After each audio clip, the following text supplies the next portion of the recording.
Hi everyone, welcome to Ramesh sir classes. అందరికీ good evening అండి. ఈరోజు మనము మార్చి 1వ తారీఖు ఉన్నటువంటి కరెంట్ అఫైర్స్ని డిస్కస్ చేద్దాం. అందరికీ గుడ్ ఈవినింగ్. సో మార్చి 1వ తారీఖు నుంచి ప్రాపర్గా నోట్ మేకింగ్ చేసుకుంటూ ఉండండి. సో మనం ఏదైతే జనవరి ఫిబ్రవరి అంటే జనవరికి సంబంధించి ఫిబ్రవరి 21వ తారీఖు వరకు సంబంధించినటువంటి ఆ 2 నెలల కరెంట్ అఫైర్స్ అంటే ఫిబ్రవరి లాస్ట్ వీక్ డిస్కస్ చేసామండి. జనవరి అండ్ ఫిబ్రవరి 1వ తారీఖు నుంచి ఫిబ్రవరి 21వ తారీఖు వరకు ఉన్నటువంటి కరెంట్ అఫైర్స్ని నేను ఏదో ఒక సందర్భంలో కవర్ చేస్తాను. లైవ్ సెషన్ తీసుకున్నప్పుడు కానివ్వండి, లేకపోతేనేమో స్పెషల్ క్లాసెస్ అని కానివ్వండి, లేదా స్పెషల్ వీడియోస్ అని కానివ్వండి, లేదా షార్ట్స్ రూపంలో కానివ్వండి. సో ఏదో ఒక విధంగా నేను మీకు జనవరికి సంబంధించి అండ్ ఫిబ్రవరి 1వ తారీఖు నుంచి 21వ తారీఖు దాకా ఉన్నటువంటి కరెంట్ అఫైర్స్ని నేను ఏదో సందర్భంలో కవర్ చేస్తాను. సో మీరు ప్రాపర్గా నోట్ మేకింగ్ చేసుకోండి. 2026 మార్చి 1వ తారీఖు నుంచి అంటే ఈ 1 వీక్ కూడా చేసుకున్నారు కదా, నో ప్రాబ్లం, అవి కూడా ఓకే. సో ఇంక ఇప్పటి నుంచి మీరు ప్రతిరోజు కూడా ఏదైతే మన వీడియో చూసుకుంటూ ఎక్కడక్కడ మిస్ కాకుండా మెయిన్ పాయింట్స్ రాసుకోండి. ఆ తర్వాత సో నేను ఏం చేయబోతాను, మీకు ఎలా పీడిఎఫ్ రూపంలో నేను అందించబోతాను, అవన్నీ కూడా నేను లైవ్ సెషన్ తీసుకున్నప్పుడు వన్ బై వన్ నేను మీతో డిస్కస్ చేస్తాను. సో మళ్ళీ చెప్తున్నాను, నోటిఫికేషన్ వచ్చిన తరువాత చదువుతానంటే టైం ఉండదు. అప్పుడు మనం రివిజన్ చేయటానికే టైం సరిపోదండి. ఇంకా కొత్త విషయాలు ఎలా చదువుతాం? సో అందువల్ల ఇప్పటి నుంచే కొంచెం సో మనకి చదువుకుంటూ వెళ్తే ఎగ్జామ్ టైంకి మనం ప్రాపర్గా ప్రిపేర్ అయ్యి ఉంటాం కరెంట్ అఫైర్స్ పాయింట్ ఆఫ్ వ్యూలో. ఓకేనా? సో మనకి అందువల్ల ప్రతిరోజు కూడా ఈ వీడియోని చూసి అంటే కొంత ఫస్ట్లో ఈ నోట్స్ రాయాలా, ఇంకేం రాస్తాంలే అని చెప్పేసి అనుకుంటారండి. సో అలా రాసిన వారే విజేతలు, నో డౌట్. ఎందుకంటే కాంపిటేటివ్ ఎగ్జామ్లో పేషెన్సీ ఈజ్ ద సక్సెస్ కి. అంతే, ఓపిక. నోటిఫికేషన్స్ వస్తాయండి, వచ్చినప్పుడు వస్తాయి, ఇంక వాటి గురించి మనం ఆలోచించకూడదు. మనం వచ్చే టైం కల్లా సబ్జెక్ట్ మొత్తం కూడా అంటే not only current affairs, polity, history, economy, geography, reasoning, arithmetic, ఇవన్నీ కూడా ప్రాపర్ వేలో మనం ప్రిపేర్ అయ్యి ఉండాలి. సో అప్పుడు నోటిఫికేషన్ వచ్చిన తర్వాత జస్ట్ ఈ చదివిన వాటినే మనము రివిజన్ చేస్తూ ఉంటాం అంతే. ఎందుకంటే నోటిఫికేషన్ వచ్చిన తర్వాత మనకి హార్డ్లీ 40 డేస్ లేదా 45 డేస్, అంతకాడికి ఎక్కువ ఉండదు. మరి ఆ 40 డేస్లో ఏం చేస్తామని చెప్పండి. సో అందువల్ల మనం ఇప్పటి నుంచే ప్రిపేర్ అవుతూ ఉండాలి. కరెంట్ అఫైర్స్ విషయంలో అస్సలు నెగ్లిజెన్సీ చేయకూడదండి. ఎందుకంటే చాలామంది అప్పుడు చూద్దాంలే, అప్పుడు మారుతాయి కదా. కరెక్టే, ఆ మారినప్పుడు ఏవైతే కరెంట్ అఫైర్స్ కొన్ని చేంజెస్ వస్తాయి, కాదని నేను అననండి. సో దాన్ని సింపుల్ వేలో నేను మీకు అందించే ప్రయత్నం చేస్తాను, నో డౌట్. ఓకేనా? రైట్. సో ఈరోజు మనము మార్చి 1వ తారీఖు ఉన్నటువంటి కరెంట్ అఫైర్స్ని డిస్కస్ చేద్దాం. రైట్. సో ఫస్ట్ వన్ చూద్దాం. చూడండి, యుద్ధ జ్వాల. యుద్ధంతో స్టార్ట్ చేస్తున్నామండి. మార్చి 1వ తారీఖు కరెంట్ అఫైర్ని మనం యుద్ధంతో స్టార్ట్ చేస్తున్నాం. 3 ఆపరేషన్స్ ఈరోజు మనకు వార్తల్లోకి వచ్చినాయి. సో ఆ ఆపరేషన్స్తో మనము ఈ యొక్క కరెంట్ అఫైర్ని డిస్కస్ చేస్తున్నాం. మీ అందరికీ తెలిసిందే, ఏదైతే ఇజ్రాయెల్ దేశము అండ్ అమెరికా దేశము కలిసి ఇరాన్ పైన అటాక్ చేయడం జరిగింది. మరి ఈ యొక్క ఎపిసోడ్ మళ్ళీ ఎన్నాళ్ళు ఉంటుందో చూడాలి. ఇప్పటికే మనము రష్యా ఉక్రెయిన్ వార్ చదువుకుంటున్నాం. ఆల్రెడీ గోయింగ్ ఆన్ జరుగుతూ ఉంది. 4 సంవత్సరాలు కంప్లీట్ అయినాయి, 5వ సంవత్సరంలోకి అడుగు పెట్టింది. At the same time Israel Palestine ఇంకా ఆగిపోలేదు, అది జరుగుతూనే ఉంది. అదేవిధంగా ఆపరేషన్ గజబ్ లీల్ హక్ అని చెప్పేసి ఈ పాకిస్తాన్ వారు ఆఫ్ఘనిస్తాన్ మీద అటాక్ చేయడం జరిగింది. అదొక ఆపరేషన్ వార్తల్లో ఉంది. ఓకేనా? మరి ఇవన్నీ కూడా మళ్ళీ మేబీ రేపు కానీ ఎల్లుండి కానీ మనము మన భారతదేశానికి సంబంధించి ఒక ఆపరేషన్ కూడా పేరు వినాల్సి వస్తుందేమో. ఎందుకంటే ఇరాన్లో ఉన్నటువంటి మన భారతీయులు స్వదేశానికి రప్పించే ప్రయత్నం జరుగుతూ ఉంది. మరి అలా స్వదేశానికి రప్పిస్తున్న క్రమంలో మరి విదేశాంగ శాఖ మంత్రి అంటే మన గవర్నమెంట్ ఆఫ్ ఇండియా కూడా ఒక ఆపరేషన్ పేరు పెట్టొచ్చు. మేబీ అది రేపో ఎల్లుండో మనం చదువుకోవాల్సి రావచ్చు. ఓకేనా? అవన్నీ కూడా ఇప్పుడు డిస్కస్ చేసే ప్రయత్నం చేద్దాం. చూడండి, సో ఇక్కడ చూసినట్లయితే ఇరాన్పై విరుచుకుపడిన America, Israel operation epic fury పేరుతో అగ్రరాజ్యం చేపట్టిన ఈ దాడులతో దేశమంతటా అట్టుడికింది అని చెప్పేసి అంటున్నారు. అంటే ఇప్పుడు మనకి ఇరాన్ మీద దాడి చేయడం జరిగింది కదా, గోయింగ్ ఆన్ జరుగుతూ ఉంది. ఇరాన్ కూడా ప్రతి దాడి చేస్తూ ఉన్నది. మరి ఈ యొక్క దాడి నేపథ్యంలో అమెరికా వారు పెట్టినటువంటి పేరేంటి, ఇజ్రాయెల్ వాళ్ళు కూడా పేరు పెట్టారండి. ఆ పేరేంటి, అవన్నీ కూడా ఒకసారి చూద్దాం. చూడండి, సో ఇక్కడ మనం చూసినట్లయితే ఆపరేషన్ చూడండి ఒకసారి. ఏ ఆపరేషన్ అండి? Operation epic, operation epic fury అని చెప్పేసి అంటామండి. ఎపిక్ ఫ్యూరీ అని చెప్పేసి అంటాం. సో దీన్ని ఎవరు సార్ చేపట్టారు అంటే యుఎస్ఏ, అమెరికా వారు చేపట్టడం జరిగింది. అదేవిధంగా ఇజ్రాయెల్ వాళ్ళు అండి, ఇజ్రాయెల్ అయితే ఆపరేషన్ లయన్స్ రోర్ అని చెప్పేసి అంటామండి. ఇన్ ఆపరేషన్ లయన్స్ రోర్ అని చెప్పేసి ఇజ్రాయెల్ వాళ్ళండి. సో మనకి ఇజ్రాయెల్ వాళ్ళు చేపట్టడం జరిగింది. సో అంటే వీళ్ళిద్దరూ సంయుక్తంగా కలిసి, అంటే ఉమ్మడిగా కలిసి ఇరాన్ మీద ప్రజెంట్ యుద్ధం చేస్తున్న సందర్భం. సో అందువల్ల ఇదైతే మాత్రము అమెరికా వాళ్ళది, ఇదైతే మాత్రము ఆపరేషన్ లయన్స్ రోర్ అనేది ఇజ్రాయెల్ వాళ్ళు, ఆ పేరుతో ఇజ్రాయెల్ వాళ్ళు అటాక్ చేశారు. సో ఈ పేరుతో ఆపరేషన్ ఎపిక్ ఫ్యూరీ పేరుతో అమెరికా వాళ్ళు ఇద్దరు కలిసి సంయుక్తంగా అటాక్ చేయటం జరిగింది. మరి ఇరాన్ వారు మరి వీళ్ళ మీద దాడి చేయాలి కదా, అందువల్ల వాళ్ళు పెట్టుకున్నటువంటి పేరండి. సో మరి ఇరాన్ వారు పెట్టుకున్నటువంటి పేరు ఏంటి సార్ అంటే, సో మనకి ఆపరేషన్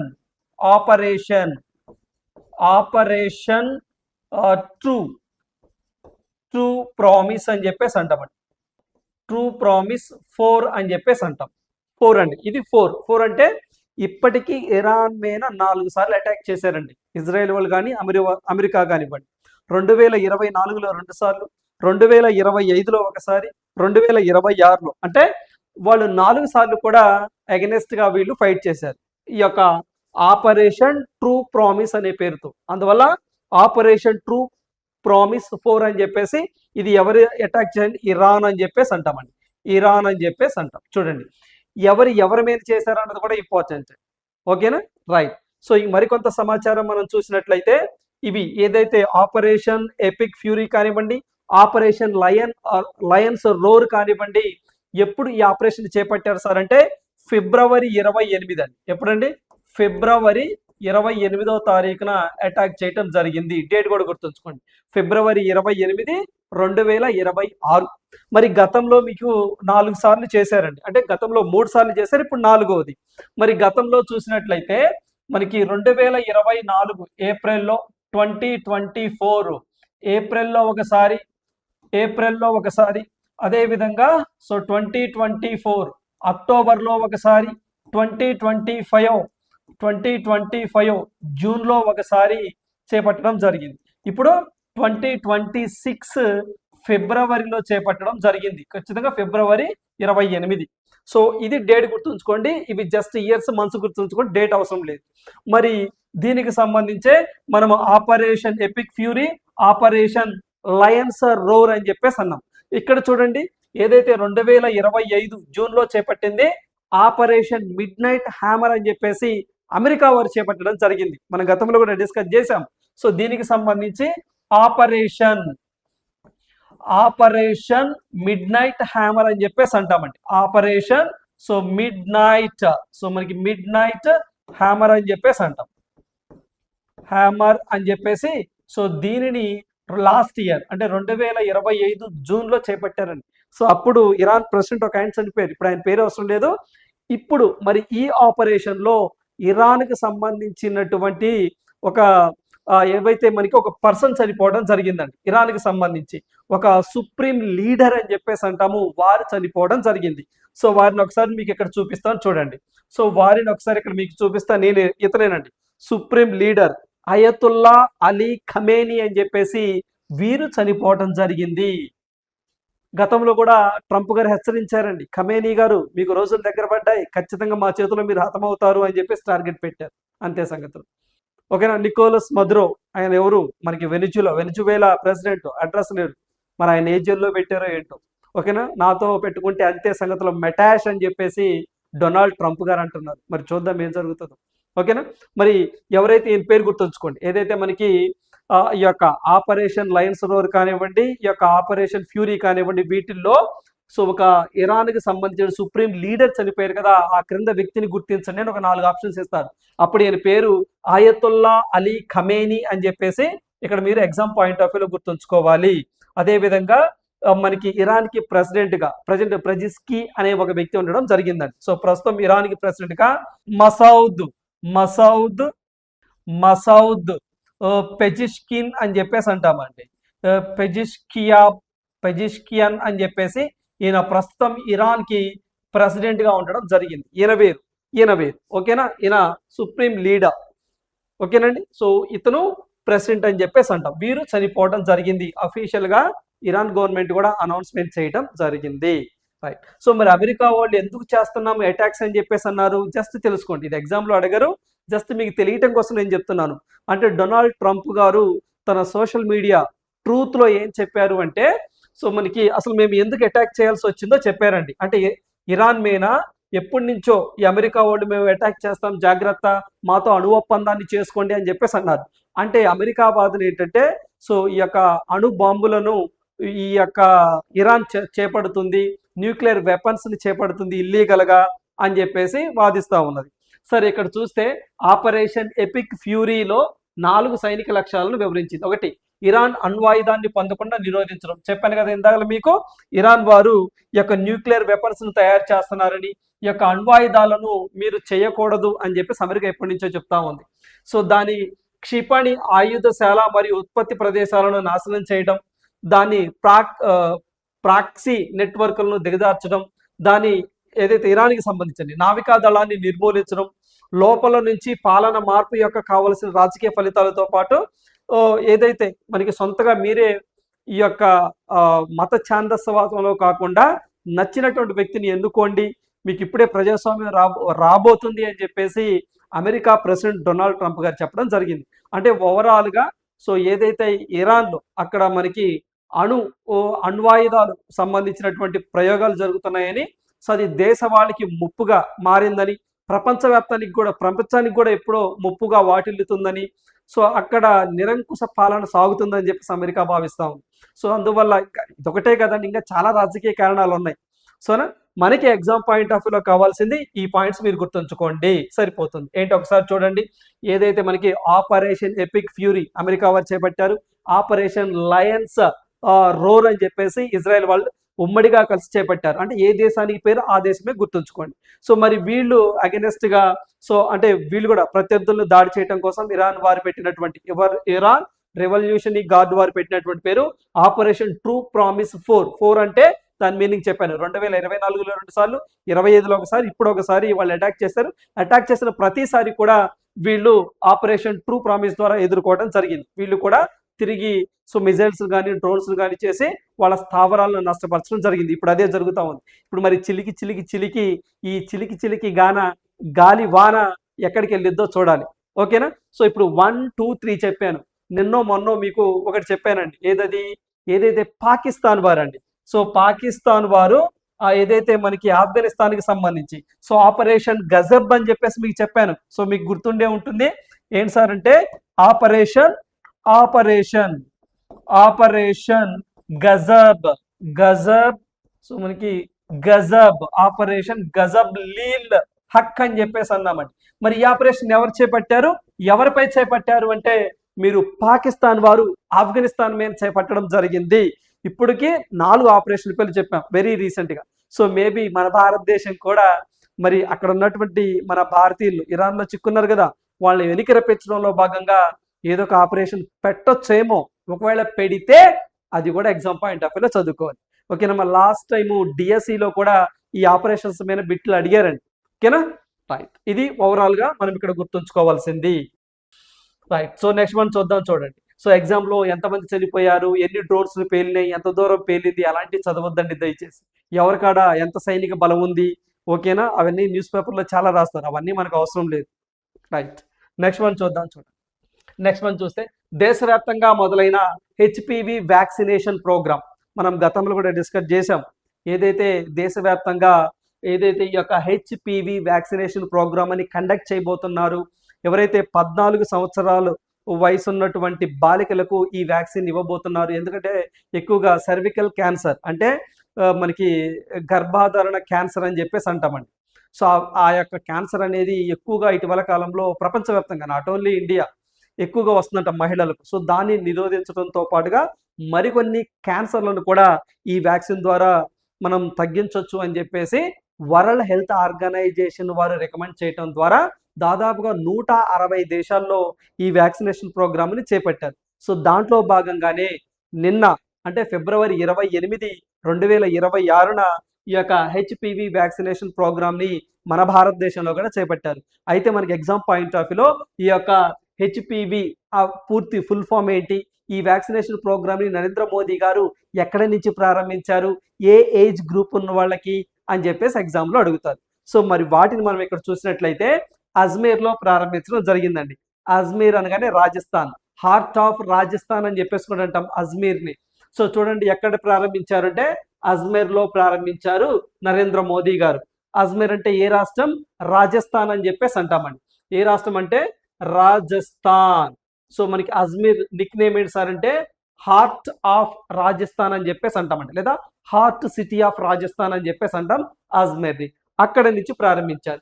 ఎప్పుడు ప్రారంభించారు, నిన్న అంటే ఫిబ్రవరి 28 2026. సో డేట్ గుర్తుంచుకోవాలి, ఎక్కడి నుంచి నరేంద్ర మోదీ గారు ప్రారంభించారో గుర్తుంచుకోవాలి. ఓకేనా. సో వివిధ రాష్ట్రాల్లో సో వివిధ ఎవరే మనకి సీఎంలు అక్కడ ప్రారంభిస్తారు. సో సీఎంలు అన్నది మనకి ఎగ్జామ్ లో అడగరు. ఓకేనండి. సో సాధారణంగా అయితే మాత్రము సో నరేంద్ర మోదీ గారిదే గుర్తుంచుకోండి, మోదీ గారు ఎక్కడ ప్రారంభించారని అడుగుతారు. సో దీనికి హెచ్పివి అంటే హ్యూమన్ పాపిలోమా వైరస్ అని చెప్పేసి అంటామండి. హ్యూమన్ పాపిలోమా వైరస్ అనేది ఫుల్ ఫామ్. సో చూడండి ఇక్కడ మీకు ఇంగ్లీష్ లో కూడా రాస్తాను. ఏంటి సార్ అంటే ఇది మనకి హ్యూమన్ పాపిలోమా వైరస్ అని చెప్పేసి అంటామండి. వైరస్ అని చెప్పేసి అంటాం. సో అందుకని హెచ్పివి అని చెప్పేసి అంటాం. ఇందులో భాగంగా 14 సంవత్సరాల బాలికలకు, గుర్తుంచుకోండి లాస్ట్ టైం నేను చెప్పినప్పుడు 9 నుంచి 14 అని చెప్పేసి అన్నానండి, ఆ 9 years కాదు. సో ప్లీజ్ దాన్ని కొంచెం అర్థం చేసుకోండి. మా లాస్ట్ టైం నేను ఫిబ్రవరి 23వ తారీఖు 24వ తారీఖు దీని గురించి చెప్పినప్పుడు 9 సంవత్సరాల నుంచి 14 సంవత్సరాలు అన్నాను. నో 14 సంవత్సరాలు వయసు ఉన్నటువంటి బాలికలకు మాత్రమే. అయితే కండిషన్ అప్లై. 14 సంవత్సరాలు దాటి 15వ సంవత్సరంలోకి అడుగు పెడతారు చూసారా, వాళ్ళు ఒక అటో ఇటో ఒక 90 days 100 days అయినా సరే వేస్తారు, అదొక కండిషన్. సో ఇక్కడ మీరు గుర్తుంచుకోవాల్సింది 14 సంవత్సరాల బాలికలకు మాత్రమే. రైట్. సో దీంట్లో భాగంగానే ఈ యొక్క వ్యాక్సినేషన్ ప్రోగ్రామ్ లో భాగంగానే ఇదిగోండి సింగిల్ డోస్ అండి. ఏంటంటే సింగిల్ డోస్, గుర్తుంచుకోండి. Double dosa single dose. ఇదిగోండి గార్డిజిల్ 4 అనే టీకాను ఆరోగ్య కేంద్రాల్లో ఉచితంగా పంపిణీ చేస్తారు. గుర్తుంచుకోండి. ఏంటి సార్ అంటే ఈ యొక్క papilloma virus, human papilloma virus అనే వ్యాక్సినేషన్ ప్రోగ్రామ్ కింద ఇదిగోండి గార్డిజిల్ 4 అనే టీకాను ఉచితంగా ఆరోగ్య కేంద్రాల్లో వేస్తారు. అదేనండి మనము ప్రైమరీ హెల్త్ కేర్ సెంటర్స్ అని చెప్పేసి అంటామా. ఓకేనా. సో వాటిలో అంటే పట్టణ ఆరోగ్య కేంద్రాలు, ప్రాథమిక ఆరోగ్య కేంద్రాలు అని చెప్పేసి అంటాం. ఓకేనా. ఆరోగ్య మందిరాలుగా ఇటీవల కాలంలో వాటిని పేరు మార్చారు, ఆరోగ్య మందిరాలుగా పేరు మార్చారు. గతంలో సిటీ వెల్నెస్ సెంటర్స్ అని చెప్పేసి ఉండేవి. నెక్స్ట్ లేదా ప్రైమరీ హెల్త్ కేర్ సెంటర్స్ అని చెప్పేసి ఉండేవి, వాటిని ఆరోగ్య మందిరాలుగా పేరు మార్చారు. సో మనకి ఈ వ్యాక్సిన్ హెచ్పివి టైప్ 16, 18తో పాటు టైప్ 6, 11 రకాల నుంచి రక్షణ కల్పిస్తుందని కేంద్ర ప్రభుత్వం చెప్పింది. సో ఇక్కడ మీరు బాగా ఎగ్జామ్లో గుర్తుంచుకోవాల్సింది ఏంటంటే ఫస్ట్ హెచ్పివి వ్యాక్సినేషన్ ప్రోగ్రామ్ యొక్క హెచ్పివి అంటే ఫుల్ ఫామ్. సో మనకి హ్యూమన్ పాపిలోమా వైరస్, ఈ ప్రోగ్రాంలో భాగంగా ఏ వ్యాక్సిన్ వేస్తారు, సో మనకి గార్డిజిల్ 4 అనేటువంటి సో ఒక టీకాని వేస్తారు. ఏ సంవత్సరంలో ఉన్న వాళ్ళకి, 14 సంవత్సరాలు ఉన్నటువంటి బాలికలకు. ఎక్కడ ప్రారంభించారు, అజ్మీర్ రాజస్థాన్. ఎప్పుడు, ఫిబ్రవరి 28, 2026. ఎవరు, నరేంద్ర మోదీ గారు రాజస్థాన్ అజ్మీర్ నుంచి ప్రారంభించడం జరిగింది. రైట్. సో ఇంకొంత మనం డీటెయిల్స్ గా చూసినట్లయితే ఇక్కడ చూడండి nationwide HPV vaccination programme for 14-year-old girl. So ఇక్కడ మనకి ఇదిగోండి, సో మీకు గర్భాశయ క్యాన్సర్ అని చెప్పేసి అన్నామా, సో మనకి సర్వికల్ క్యాన్సర్. సో దీంతో పాటుగా మరికొన్ని వ్యాధికారక క్యాన్సర్లను మనం తగ్గించవచ్చు అని చెప్పేసి అంటున్నారు. సో దీంట్లో భాగంగా ఇందాక మీకు చెప్పానండి, మొత్తం 14 years ఉన్నటువంటి గర్ల్స్ కి వేస్తారు అని చెప్పేసి అన్నాను. గర్ల్స్ కి మొత్తం ఎంతమంది కట, సో దాదాపు 1.15 కోట్ల మందికి ఈ యొక్క ఎంతండి 1.15 crore సో బాలికలకు దేశవ్యాప్తంగా వేస్తారు. ఇప్పటి నుంచి అంటే నిన్న ఫిబ్రవరి 28 నుంచి 90 days అండి, అంటే దాదాపుగా సో 3 months అండి, 3 months లేదా 90 days ప్రోగ్రామ్, 90 days అని చెప్పేసి అంటామండి. సో వీటిని ఏదైతే మనకి ఆరోగ్య మందిరాలు అని చెప్పేసి అంటామండి. సో మనకి ఆరోగ్య మందిరాలు అని చెప్పేసి అంటాము, మందిరాలు అదేనండి. సో మన ఏది సిటీస్లో ఉన్నటువంటి పట్టణ ఆరోగ్య కేంద్రాలు ఇలా మనం చూస్తూ ఉంటాం కదా, సిటీ వెల్నెస్ సెంటర్స్, అక్కడ ఆశా వర్కర్స్ వీళ్ళందరూ కూడా సో వేస్తూ ఉంటారు. సో ఇది ఒక పాయింట్ ఇక్కడ మనం గుర్తుంచుకోవాలి. ఇది ఓకేనా. మొత్తము వరల్డ్ హెల్త్ ఆర్గనైజేషన్ సపోర్ట్తోనే దీన్ని చేస్తున్నారండి. మొత్తం 160 కంట్రీస్ అనేవి ఈ ప్రోగ్రామ్ని లాంచ్ చేయడం జరిగింది. ఇదొక పాయింట్. ఇంకొక పాయింట్ చెప్తా చూడండి. మరి దీన్ని యూనివర్సల్ ఇమ్యునైజేషన్ ప్రోగ్రాంలో భాగంగా వేస్తున్నారు. ఓకేనా. దేంట్లో భాగంగా యూనివర్సల్ ఇమ్యునైజేషన్ ప్రోగ్రామ్ అని చెప్పేసి అంటామండి. ఏంటంటే యూనివర్సల్ సో చూడండి ఏంటంటే యూనివర్సల్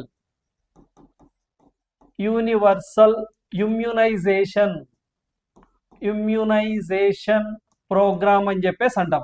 ఇమ్యునైజేషన్ సో మనకి ప్రోగ్రామ్ అని చెప్పేసి అంటాం. మరి ఈ ప్రోగ్రామ్ని ఎప్పుడు సార్ తీసుకొచ్చారంటే 1985లో తీసుకొచ్చారండి.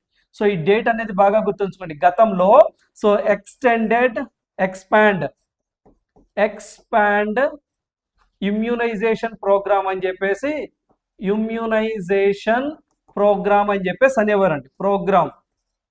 ప్రోగ్రామ్ అనేవారు. సో దీన్ని 1978లో తీసుకొచ్చారండి. గుర్తుంచుకోండి. ఎక్స్పాండ్ ఇమ్యునైజేషన్ ప్రోగ్రామ్ అని 1978లో తీసుకొచ్చారు. ఆ తరువాత దీనికి పేరు మార్చారు. ఏమని పేరు మార్చారు? యూనివర్సల్ ఇమ్యునైజేషన్ ప్రోగ్రామ్ అని 1985. సో ఈ యొక్క ప్రోగ్రాంలో భాగంగానే ఇప్పుడు మనకి సో హ్యూమన్ ప్యాపిలోమా వైరస్ అనే ప్రోగ్రామ్ని అంటే వైరస్ ఈ యొక్క కార్యక్రమాన్ని చేపట్టడం జరిగింది. ఇదొకటి. మరి ఇప్పుడు ఈ టీకాస్ వేసుకున్నటువంటి అంటే ఈ వ్యాక్సిన్లు వేసుకున్నటువంటి వాళ్ళ డేటా ఏ పోర్టల్లో నిక్షిప్తం చేస్తారట? ఇది కూడా ఇంపార్టెంట్. సో యూవిన్ అనే ఒక పోర్టల్ ద్వారా ఏంటంటే యూవిన్ అనే ఒక పోర్టల్లో వీళ్ళకి సంబంధించినటువంటి డేటా అంటే ఎంతమంది ఈ వ్యాక్సిన్ వేసుకున్నారు, ఏ ప్రాంతంలో వేసుకున్నారు, ఏ జిల్లాలో వేసుకున్నారు అని వాళ్ళ పూర్తి డీటెయిల్స్ అన్నీ కూడా యూవిన్ అనే పోర్టల్లో నిక్షిప్తం చేస్తారట. సో ఈ ప్రోగ్రామ్ అనేది ఫ్రీ కాస్ట్ అండి. ఎటువంటి డబ్బులు చెల్లించవలసిన అవసరం లేదు. వాలంటీర్గా పోయి వేయించుకోవచ్చు బాలికలు 14 సంవత్సరాలు లేదా 14 సంవత్సరాలు దాటి సో ఒక 90 days 100 అంటే 15 సంవత్సరాలకు అడుగు పెట్టబోతారు కదా, సో వాళ్ళు కూడా వేసుకోవచ్చు. సో మనకి 14 గుర్తుంచుకోండి. ఈ యొక్క యూవిన్ పోర్టల్ సో ఇది దేనికి సంబంధించిందని తెలంగాణ డిఎస్సిలో అంటే లాస్ట్ టైం తెలంగాణ డిఎస్సి జరిగింది కదా, ఆ ఎగ్జాంపుల్ అడిగారండి. యూవిన్ పోర్టల్. సో ఇక్కడ చూడండి యూవిన్ పోర్టల్ ఎందుకు అసలు దీన్ని ఎప్పుడు తీసుకొచ్చారు సార్ అంటే దీన్ని 2024వ సంవత్సరంలో యూవిన్ పోర్టల్ని తీసుకురావడం జరిగింది. ఎప్పుడండి? డేట్ గుర్తుంచుకోండి 2024. ఈ యూవిన్ పోర్టల్ యొక్క ముఖ్య ఉద్దేశం ఏంటి సార్ అంటే డిజిటల్ వ్యాక్సినేషన్ సో మనకి వ్యాక్సినేషన్ మేనేజ్మెంట్ పోర్టల్ అని చెప్పేసి అంటామండి. సో లేదా మేనేజ్మెంట్ పోర్టల్ అని చెప్పేసి అంటాం. మేనేజ్మెంట్ లేదా ప్లాట్ఫామ్ అని చెప్పేసి అంటామండి. సో ప్లాట్ఫామ్ అని చెప్పేసి అంటాం. ప్లాట్ఫామ్ చూడండి. సో ఇది మనకి యూవిన్ పోర్టల్ ఎందుకు అని గతంలో అడిగారు. It is the digital vaccination management platform అంటాం. అంటే మన భారతదేశంలో వ్యాక్సినేషన్కి సంబంధించి పూర్తి సమాచారం యూవిన్లో నిక్షిప్తమై ఉంటుంది. అంటే ఏదైతే ప్రెగ్నెంట్ ఉమెన్కి కానివ్వండి, చిన్నపిల్లలకు కానివ్వండి, వీళ్ళకి వ్యాక్సిన్స్ వేస్తూ ఉంటారు కదా. ఇప్పుడు బిడ్డ పుట్టగానే లేదా బిడ్డ పుట్టినటువంటి 2 నెలలకి 6 నెలలకి లేకపోతే మనకి సంవత్సరానికి 2 ఇలా వ్యాక్సిన్లు వేస్తూ ఉంటారు కదా. సో ఆ వ్యాక్సిన్ డేటా అంతా కూడా ఈ యూవిన్ పోర్టల్లో నిక్షిప్తం అవుతూ ఉంటుంది. ఓకేనా. ఇది కూడా కాన్సెప్ట్. చూడండి ఒక అంశం వచ్చినప్పుడు నేను మీకు ఎగ్జామ్ పాయింట్ ఆఫ్ వ్యూలో ఏ విధంగా అంటే ఇవన్నీ కూడా మీరు దగ్గర పెట్టుకొని మీ నోట్స్ దగ్గర పెట్టుకొని ప్రీవియస్ పేపర్లో ఒకసారి చెక్ చేయండి. సో ప్రీవియస్ పేపర్లు ఇవి ఉండవండి, అంటే వీటికి రిలేటెడ్గా ఉంటాయి. అంటే ఎంత ఎగ్జామినర్ వ్యూలో మనం చదువుతున్నామా లేదా అన్నదే మనకి ఇక్కడ ఇంపార్టెంట్. ఓకేనా. రైట్. సో ఇక్కడ మనం చూడండి ఈ అంశం వచ్చింది కాబట్టి మీకు ఓవరాల్గా ఎక్కడ ప్రారంభించారు, ఏంటంటే ప్రారంభించారు, ఫుల్ ఫామ్ ఏంటి, ఏ వ్యాక్సిన్, గార్డిజిల్ అని చెప్పేసి, అదేవిధంగా ఇలా ఉంటే మరి దీనికి సంబంధించి డేటా చెప్పాను. ఆ తరువాత యూవిన్ పోర్టల్ గురించి చెప్పాను. ఆ తరువాత ఇదిగోండి. సో ఈ ఇయర్ గుర్తుంచుకోండి, యూనివర్సల్ ఇమ్యునైజేషన్ ప్రోగ్రామ్ అని చెప్పేసి చెప్పాను. ఓకేనా. మీకు గతంలో కూడా చెప్పాను ఏమని, సో మనకి ఇంద్రధనస్సు అని చెప్పేసి ఒక ప్రోగ్రామ్ అండి. సో ఇంద్రధనస్సు అని అది కూడా అంతే. సో ఏదైతే మనకి చిన్నపిల్లలకి, ప్రెగ్నెంట్ ఉమెన్కి ఏవైతే మనకి టీకాలు వేస్తారు చూసారా, సో ఇమ్యునైజేషన్లో ప్రోగ్రాంలో భాగంగా సో ఇంద్రధనుస్సు అని చెప్పేసి డిస్కస్ చేశాం. ఆ డేటా అంతా యూవిన్ పోర్టల్లో నిక్షిప్తమై ఉంటుంది. రైట్, నెక్స్ట్ వన్ చూద్దాం, చూడండి. సో నెక్స్ట్ వన్ చూద్దాం. ఎస్, బోట్స్వానా నుంచి కునోకు 9 చీతాలు. చూడండి ఒకసారి. సో ఇక్కడ మనకి బోట్స్వానా, ఇక్కడ దీర్ఘం లేదండి, బోట్స్వానా నుంచి కునోకు 9 చీతాలు రావడం జరిగిందండి. సో అంటే వాటిని విడుదల చేయడం జరిగింది. చూడండి, మొన్నటిదాకా రాబోతున్నాయి అని చెప్పేసి అన్నాం. ఇప్పుడు వచ్చాయి. వాటిని ట్రాన్స్లోకేట్ చేయటం అంటారండి. అంటే వాటిని కునో నేషనల్ పార్కులోకి పంపించడం జరిగింది. సో నిన్న మనకి ఎన్విరాన్మెంట్ మినిస్ట్రీ అండి, so environment and forest ministry ఎవరు, భూపేంద్ర యాదవ్ గారు ఈ 9 చీతాస్ని కునో నేషనల్ పార్కులో విడుదల చేయడం జరిగింది. అదేంటి సార్, మొన్నటిదాకా మీరు 8 చీతాలే అన్నారు, ఫస్ట్ 8 అనుకున్నారండి, మళ్ళీ చివరి నిమిషంలో 9 చీతాలే అయినాయి. అదేదో మ్యాచ్లో గెలిచేటప్పుడు చివరి నిమిషంలో ఆయన వచ్చి 6 6లు కొట్టాడు, మ్యాచ్ టర్న్ అయింది కదా, అవునా కదా, పాకిస్తాన్ గెలిచిద్ది అనగానే చివరిలో ఒక ఆయన వచ్చి ఎవరు హార్దిక్ పాండ్యా ఎవరో వచ్చి 6 బాల్ 6 కొట్టారనుకోండి, మ్యాచ్ టర్న్ అయినట్టు చివరి నిమిషంలో 9 చీతాస్ని ట్రాన్స్లోకేట్ చేయడం జరిగింది, అంటే విడుదల చేయడం జరిగింది. ఏ పార్కులో, కునో నేషనల్ పార్కులో అని చెప్పేసి అంటాం. గతంలో మనం డిస్కస్ చేసాం, నమీబియా నుంచి 8 చీతాస్ని, సౌత్ ఆఫ్రికా నుంచి 12 చీతాస్ని, ఇప్పుడు మళ్ళీ బోట్స్వానా నుంచి 9 చీతాస్ని అండి. గతంలో 8, తర్వాత సౌత్ ఆఫ్రికా అంటే నమీబియా నుంచి 8, సౌత్ ఆఫ్రికా నుంచి 12, బోట్స్వానా నుంచి 9 చీతాస్ని తీసుకురావడం జరిగింది. దీంతో మన భారతదేశంలో ప్రస్తుతం అంటే మార్చి 1, 2026 నాటికి ఉన్నటువంటి చీతాల సంఖ్య ఎంత కూడా ఇప్పుడు మనం డిస్కస్ చేద్దాం. గతంలో ఒక డిజిట్ చెప్పాను, ఇప్పుడు ఇంకో డిజిట్ చెప్తున్నాను, మళ్ళీ రేపు ఇంకో డిజిట్ చెప్తానేమో, ఓకేనా, ఎందుకంటే అప్డేటెడ్ అంతే. సో అప్డేటెడ్ ఉన్న వాళ్ళే కరెంట్ అఫైర్స్లో ఎక్కువ మార్కులు సాధించగలుగుతారు. రైట్, మరి దీనికి సంబంధించి చూద్దాం. చూడండి, ఈ 9 చీతాలలో మెయిల్ ఎన్ని, ఫిమేల్ ఎన్ని? అదేంటి సార్ అలా కూడా అడుగుతారా? అడుగుతారండి, తప్పదు, ఓకేనా. మరి చూస్తే 9 చీతాలు అని చెప్పేసి అన్నామా, మరి 9 చీతాస్లో ఈ 9 చీతాస్లో 6 ఏమో ఫిమేల్ చీతాస్, ఓకేనండి. ఫిమేల్ ఎన్ని? 6. మరి మేల్ చీతాస్ ఎన్ని? 3. అదేంటి సార్ ఫిమేల్ ఎక్కువ ఉన్నాయి మేల్ తక్కువ ఉన్నాయి అంటే, మరి వాటి పాపులేషన్ పెంచాలి కదా, అందువల్ల. అంటే 2032 నాటికి మన భారతదేశంలో 60 నుంచి 70 చీతాలు అవ్వాలి అని చెప్పేసి గవర్నమెంట్ ఆఫ్ ఇండియా టార్గెట్ పెట్టింది. అదే మినిస్ట్రీ ఆఫ్ ఎన్విరాన్మెంట్ ఫారెస్ట్ వారు టార్గెట్ పెట్టుకున్నారు, 60 నుంచి 70 చీతాలు. ఎప్పటి నాటికి? 2032 నాటికి. మరి ఆ మాత్రం ఫిమేల్ ఎక్కువ ఉండాలి కదా. సరే, దీంతో కొన్ని డౌట్స్ వస్తాయి, ఆ డౌట్స్ వి కాంట్ ఎక్స్ప్రెస్, పైకి చెప్పుకోకూడదు. సో ఇక్కడ చూస్తే దీంతో భారత్లో మొత్తం చీతాల సంఖ్య ఎంతకి చేరిందట? 48కి చేరింది. చూడండి. సరే సార్, మొన్న మీరు ఏదో ఒక డిజిట్ చెప్పినట్టున్నారే, ఆ డిజిట్ నుంచి కౌంట్ చేస్తే ఈ డిజిట్ ఏదో కొంచెం తేడాగా ఉంది సార్ అంటారా? సరే, ఇంకొకసారి మీకు చెప్తాను, చూడండి. రైట్, మరి ఇక్కడ చూసినట్లయితే మనము ఏవైతే ఈ చీతాస్కి సంబంధించిందండి ఫస్ట్ పాయింట్ చూడండి, ఒక ఆర్డర్గా చెప్తాను. 2022 సెప్టెంబర్ 17వ తారీఖున, సెప్టెంబర్ 17 అంటే నరేంద్ర మోదీ గారి యొక్క బర్త్డే అండి. సరే, 2022 సెప్టెంబర్ 17వ తారీఖున నమీబియా దేశం నుంచి, ఏ దేశము? నమీబియా దేశం. ప్రపంచంలోనే చీతాస్ ఎక్కువగా ఉన్న దేశం నమీబియానే. సో మనకి చీతాస్ క్యాపిటల్ ఆఫ్ వరల్డ్ అని దేన్ని అంటామంటే నమీబియా దేశాన్ని అంటాం.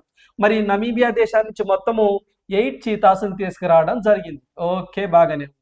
ఆ తర్వాత 2023 ఫిబ్రవరిలో, 2023లో ఫిబ్రవరి 18వ తారీఖు, సో సౌత్ ఆఫ్రికా నుంచి ఎన్ని చీతాస్ని తీసుకొచ్చాం? 12 చీతాస్ని తీసుకురావడం జరిగింది. మరి ఇప్పుడు వచ్చేసరికి సో 2026 ఫిబ్రవరి 28వ తారీఖున, అంటే నిన్నే కదా, సో మనకి ట్రాన్స్లోకేట్ చేసింది. సో మనకి బోట్స్వానా దేశం అండి. ఏ దేశము? బోట్స్వానా దేశం అని చెప్పేసి అంటాం, ఆఫ్రికా ఖండంలో ఉంటుంది. సో ప్రపంచంలో చీతాస్ ఎక్కువ ఉన్న దేశం బోట్స్వానా. ఆ తర్వాత నమీబియా, ఆ తర్వాత second Botswana, third south Africa. మరి ఇక్కడి నుంచి ఎన్ని చీతాస్ తీసుకొచ్చారు? 9 తీసుకొచ్చారు. కానీ నేను మీ గతంలో 8 చెప్పానండి, బట్ 9 గుర్తుంచుకోండి. 8 వచ్చి 9 చీతాస్. మరి ఈ 9లో ఇందాక మీకు చెప్పినట్టు ఫిమేల్ వచ్చేసరికి 6, మెయిల్ వచ్చేసరికి 3. ఇది మీకు తెలిసిందే, ఓకేనా. రైట్, సో ఇదిగోండి, ఈ యొక్క స్ట్రక్చర్ మీకు గుర్తుండాల్సిందే. ఈ స్ట్రక్చర్ మీకు గుర్తుండాల్సిందే. రైట్, ఇదొకటి. ఆ తర్వాత మీకు లాస్ట్ క్లాస్లో నేను ఏం చెప్పానంటే, అంటే ఫిబ్రవరి 23వ తారీఖు చెప్పినట్టున్నానంట. ఫిబ్రవరి 23, 2026 మీకు మొత్తం చీతా సంఖ్య 38 అని చెప్పేసి నేను మీతో చెప్పినట్టున్నానండి. అవునా, 39 అని చెప్పాను. మరి ఇప్పుడు క్లాస్లో +9 యాడ్ చేసామనుకోండి. సో +9 కదా, 9 యాడ్ చేసామనుకోండి, మొత్తం ఎన్ని చీతాసు? 47 చీతాస్ అవ్వాలండి. కానీ మరి మధ్యలో అంటే నాకు సంబంధించి ఇక్కడేనండి, అంటే అక్కడ అంటే ఇప్పుడు ఉన్నటువంటి అఫీషియల్ డేటాలో 39 ఉంది. ఓకేనా. సో అప్పుడు మేబీ డిజిట్ అనేది అంటే మధ్యలో కొన్ని పుడతాయి, చనిపోతాయి, ఈ ప్రాసెస్ జరిగింది కదా, ఆ ప్రాసెస్ మనకి ఎగ్జామ్లో అవసరం లేదు. ఇంకా నయం, ఇప్పుడు 48 అని చెప్పేసి అన్నామా, ఇక్కడ చూడండి ఒకసారి, ఇదిగోండి ఇప్పుడు 48 అని చెప్పేసి అన్నాం కదా, ఈ 48 కూడా కాన్స్టెంట్ కాదండి. సో ఈ 48 కూడా కాన్స్టెంట్ కాదు. కాకపోతే సో అప్పుడు మీకు చెప్పినప్పుడు నేను 38 చెప్పాను, దానికి క్లారిటీ ఇస్తున్నానండి ఇప్పుడు. సో మనకి అప్పుడు చెప్పినప్పుడు ఒక్క నిమిషం అండి, మీకు చెప్పినప్పుడు 38 + 9 47 అవ్వాలి కదా సార్, మరి ఇప్పుడు 48 అంటారు ఏంటని మీరు నన్ను క్వశ్చన్ చేయొచ్చండి. అందువల్ల నేనేం చెప్తున్నానంటే, సో అప్పుడు మేబీ అంటే ఈ మధ్యలో ఏమైనా చేంజ్ జరగవచ్చు, లేకపోతే గవర్నమెంట్ సైట్లో అంటే కొన్ని సైట్స్లో ఇక్కడ 39 అని ఉందండి, కొన్ని సైట్స్లో అప్పుడు 38 అని ఉంది. సో అందువల్ల ఇప్పుడు ఏం చెప్తున్నా అంటే, ఈ డిజిట్ కాదు మీరు గుర్తుంచుకోవాల్సింది, ఈ డిజిట్ కాదు, ఈ డిజిట్ గుర్తుంచుకోండి అని చెప్పడం నా ఉద్దేశం. లాస్ట్ క్లాస్లో మీ నోట్స్లో ఇదే ఉంటుంది, 38 ఉంటుంది, 38 ప్లస్ వస్తే 47 ఉంటాయి, కానీ 48. ఆ డౌట్ ఎందుకు వచ్చిందంటే, ఇక్కడ గతంలో కొన్ని సైట్స్లో 38 అని ఉంది, కొన్ని సైట్స్లో 39 అని ఉంది. సో మనకి పిఐబిలో 39 అనే ఉంది. సో అందువల్ల 39 + 9 48. అంటే ఇక్కడ పాయింట్ ఏంటి సార్ అంటే, ఇదిగోండి. సో మీరు ఇక్కడ పాయింట్, నేను చెప్పదలుచుకున్న పాయింట్ ఏంటి సార్ అంటే, ఇక్కడ చూడండి, ఇవి తెచ్చారు కదా, ఇవి తీసుకురావడం వల్ల, ఇవి మొత్తం జరగడం వల్ల, రైట్. సో మీకు మార్చ్, ఇప్పుడు చూడండి ఈ డేట్ గుర్తుంచుకోండి, ఇంకా గతంలో అవన్నీ మర్చిపోండి, అవన్నీ కూడా మర్చిపోవాలి. అదేంటి సార్ మరి మర్చిపోయేటట్టు ఎందుకు చెప్పారు మీరు అంటారేమో, కరెంట్ అఫైర్స్లో కొన్ని మర్చిపోవాలి, తప్పదు. ఎందుకు? కొత్త వాటిని ఆహ్వానించాలి కదా మైండ్లోకి, అందువల్ల కొన్ని డిలీట్ చేయాలి, అదే చెప్తున్నానండి. సో మన ఎగ్జామ్ పోయే టైం కల్లా కొన్ని డిలీట్ చేయాలి, కొన్ని యాడ్ చేయాలి, కొన్ని కాన్స్టెంట్గా ఉంచుకోవాలి. అలా దాన్నే స్మార్ట్ వర్క్ అంటాం. లేదు నేను చదివాను, నేను అలానే గుర్తుంచుకుంటానంటే కొంచెం ఇబ్బంది పడతాం. సో అందువల్ల 2026 మార్చి 1 నాటికి, అంటే ఇప్పుడు నిన్న మనకి ట్రాన్స్లోకేట్ చేశారు. ఓకేనా. సరే, నిన్న డేటే మనం గుర్తుంచుకుందాం. సో నిన్న కాబట్టి చేసింది ఫిబ్రవరి 28 నాటికి. ఎప్పుడండి? ఫిబ్రవరి 28 నాటికి మన భారతదేశంలో ఉన్నటువంటి మొత్తం చీతాస్ ఎన్ని సార్ అంటే 48. 28 చూసారా? సో మనకి ఇది 48 చీతాస్ ఉన్నాయి. 48 చీతాస్ ఉన్నాయని గుర్తుంచుకో. ఈ 48లో ఈ 48లో ఒకసారి చూడండి. సో ఈ 48లో సో 28 ఏమో ఇండియన్ బోర్న్ కబ్స్ ఉన్నాయట. ఇండియన్ బోర్న్ కబ్స్ అని చెప్పేసి ఉన్నాయి, అంటే ఇక్కడ జన్మించినటువంటి పిల్లలు. నెక్స్ట్ మిగతా 20 వచ్చేసరికి సో మనకి adult translocate from African continent. Translocated African continent అని చెప్పేసి అంటాం. ఓకేనా, రైట్. సో ఇవి గుర్తుంచుకోవాలి. అయితే మళ్ళీ వీటిల్లో కూడా ఏ నేషనల్ పార్క్లో కునో నేషనల్ పార్క్ అని చెప్పేసి అంటామండి. Kuno national park. మరి ఈ కునో నేషనల్ పార్క్లో ఎన్ని ఉన్నాయి సార్ అంటే, ఈ కునో నేషనల్ పార్కులో సో 45 ఉన్నాయండి ఇప్పటి వరకు కూడా. మరి Gandhi Sagar wild life sanctuary అని చెప్పేసి అంటాం. Gandhi Sagar wild life sanctuary అని చెప్పేసి అంటాం. దాంట్లో త్రీ చీతాస్ ఉన్నాయి, అంటే ఒక 3 పంపించారు ఓవరాల్గా. ఇప్పుడు ఈ 9 చీతాస్ని, అదే బోట్స్వానా దేశం నుంచి 9 చీతాస్ ఉన్నాయా, ఆ 9 చీతాస్ని ఏ నేషనల్ పార్క్లో సార్ అంటే కునో నేషనల్ పార్క్లోనే. ఇది ఒకటి గుర్తుంచుకోండి. ఓకేనండి. సో మనకి బోట్స్వానా దేశం నుంచి వచ్చినటువంటి 9 చీతాస్ని కునో నేషనల్ పార్క్లోనికే విడుదల చేయటం జరిగింది. ఎవరు చేశారు? సో మనకి భూపేంద్ర యాదవ్ గారు, ministry of forest and environment వారు విడుదల చేయటం జరిగింది. ఓకేనా, రైట్. సో మరొక కాన్సెప్ట్ ఇక్కడ మనం చూసినట్లయితే, సార్ మరి ఈ యొక్క చీతాస్ ఏవైతే ఉన్నాయో, ఈ బోట్స్వానా దేశం నుంచి తెచ్చిన చీతాస్, మరి బోట్స్వానా దేశం నుంచి మనకి కునో నేషనల్ పార్క్ అంటే మధ్యప్రదేశ్, అక్కడికి ఏ హెలికాప్టర్ ద్వారా తీసుకొచ్చారు? ఎస్, ఇంపార్టెంట్ అండి. C-17 గ్లోబ్ మాస్టర్ అని చెప్పేసి ఆ యొక్క రవాణా విమానం ద్వారా తీసుకురావడం జరిగింది. చూడండి ఏంటి సార్ అంటే C-17 గ్లోబ్ మాస్టర్ అని చెప్పేసి అంటామండి. గ్లోబ్ మాస్టర్, మాస్టర్ అనేటువంటి సో విమానం ద్వారా తీసుకురావడం జరిగింది. ఎక్కడి నుంచి? నమీబియా, మనకి బోట్స్వానా దేశం నుంచి. ఓకేనా, సో ఇదొకటి మీరు ఎగ్జామ్ పాయింట్ ఆఫ్ వ్యూలో గుర్తుంచుకోవాలండి. C-17 గ్లోబ్ మాస్టర్ అని చెప్పేసి అంటాం. సో దీని ద్వారా తీసుకురావడం జరిగింది. ఇంకొక పాయింట్ ఇందాక మీకు చెప్పాను, 60 నుంచి 70 చీతాస్ని ఎప్పటికల్లా 2032 కల్లా మనకి పాపులేషన్ని పెంచాలి అని చెప్పేసి గవర్నమెంట్ ఆఫ్ ఇండియా టార్గెట్ పెట్టుకోవడం జరిగింది. ఇది ఒక పాయింట్. మరి ప్రాజెక్ట్ చీతా ఎప్పుడు తీసుకొచ్చారు? మనం గతంలో మాట్లాడుకున్నాం. 2022 సెప్టెంబర్ 17న ప్రాజెక్ట్ చీతాని తీసుకురావడం జరిగింది. మరి గతంలో ఈ యొక్క చీతాల మరణాలపై రాజేష్ గోపాలన్ కమిటీ వేయడం జరిగిందని చెప్పేసి మనం మాట్లాడుకున్నాం. రాజేష్ గోపాలన్ కమిటీ వేయడం జరిగింది. సో ఈ చీతా యొక్క సైంటిఫిక్ నేమ్ అసినోనిక్స్ జుబాటస్ అని చెప్పేసి కూడా మనం డిస్కస్ చేయటం జరిగింది. ఓకేనండి. అదేవిధంగా ఈ యొక్క కునో నేషనల్ పార్క్ ఏదైతే ఉంటుందో, ఈ Kuno national park as well as project cheetah director ఒక్కళ్ళే. గుర్తుంచుకోండి, చాలా చాలా ఇంపార్టెంట్ ఇది. Kuno national park and project cheetah director అండి. ఎవరు సార్ అంటే ఉత్తమ్ కుమార్ అని చెప్పేసి ఇక్కడ మీరు గుర్తుంచుకోవాలి. సో ఆయన పేరేంటి సార్ అంటే ఈ యొక్క ఉత్తమ్ కుమార్ శర్మ అని చెప్పేసి అంటామండి. ఏంటండి?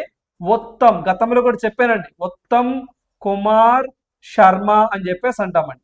శర్మ అని చెప్పేసి అంటాం. ఈయన ఎవరు? Kuno national park director as well as project cheetah director. So మనకి ఉత్తమ్ కుమార్ శర్మ అంటాం. ఓకేనండి, చాలు. చూడండి, సో మీకు ఎగ్జామ్లో బిట్ ఎక్కడి నుంచి అయినా అడగొచ్చండి. లాస్ట్ టైము ఏపీలో జరిగినటువంటి ఏపీ కానిస్టేబుల్ ఎస్ఐలోనో కానిస్టేబుల్ ప్రిలిమ్స్లోనో కునో నేషనల్ పార్క్ ఎక్కడా అని సింపుల్గా అడిగారు. Kuno national park which is located in Madhya Pradesh. Right, అర్థమైందని చెప్పేసి నేను అనుకుంటున్నాను. ఆ గతంలో డిజిట్లన్నీ తీసేయండి.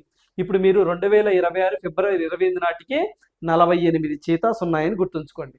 ఓకేనా? కాకపోతే ఫస్ట్లో ఈ బేసిక్ ఇదిగోండి, చూడండి ఇక్కడ ఒక టేబుల్ ఉంది, ఇక్కడ ఒక టేబుల్ ఉంది చూడండి. ఈ టేబుల్ మాత్రం మీరు ఖచ్చితంగా గుర్తుంచుకోవాలి. ఓకేనా, ఇది ఇంపార్టెంట్. మళ్ళీ రేపేమన్నా ఈ 48 చీతాస్కి ఇప్పుడు బోట్స్వానా దేశం నుంచి 9 చీతాస్ని తీసుకొచ్చారు కదా, ఆ 9 చీతాస్ ఇక్కడ ఉన్నటువంటి వాతావరణం పడకపోయినా లేకపోతే ఏదైనా కారణాల వల్ల చనిపోయినాయి అనుకోండి, అప్పుడేమవుద్ది? ఇక్కడ డిజిట్ తగ్గిపోతుంది. ఓకే అండి, సో అలా అప్డేట్ ఏదైనా జరగచ్చు. సో అందువల్ల డిజిట్ అనేది మనం లాస్ట్ ఎగ్జామ్కి వెళ్ళే ముందు ఏదైతే చేంజ్ అయ్యకుండా అంటే కాన్స్టెంట్ కాకుండా ఉంటుందో, అంటే చేంజ్ అవ్వకుండా కాన్స్టెంట్గా ఉంటుందో ఆ డిజిట్ గుర్తుంచుకుంటే ఇట్ ఈస్ బెటర్. ఓకేనా? లేదా రేపు బోట్స్వానా దేశం నుంచి మొత్తం ఎన్ని చీతాస్ని తీసుకొచ్చారని అడుగుతారు, ఏ నేషనల్ పార్క్లో విడుదల చేశారని అడుగుతారు, ఎవరు చేశారని అడుగుతారు, ఎట్లయినా అడగచ్చు. ఓకేనా? దాంతోపాటుగా ఈ యొక్క Kuno national park field director ఎవరు అంటే సో మనకి ఉత్తమ్ కుమార్ శర్మ అని చెప్పేసి అంటాం. అదేవిధంగా మనకి కజిరంగా నేషనల్ పార్క్ అని చెప్పేసి అంటామండి, అస్సాంలో ఉంటుంది. దానికి మొట్టమొదటి ఫీల్డ్ డైరెక్టర్ అంటాం, అంటే ఆ నేషనల్ పార్క్ మొత్తానికి హెడ్ అన్నట్టు. ఎవరు? సోనాలి ఘోష్ అని చెప్పేసి మనం గతంలో డిస్కస్ చేసాం. నెక్స్ట్ వన్ చూద్దాం. చూడండి, రాజ్యసభకు ఎన్నిక కానున్న LGBTQ మహిళ.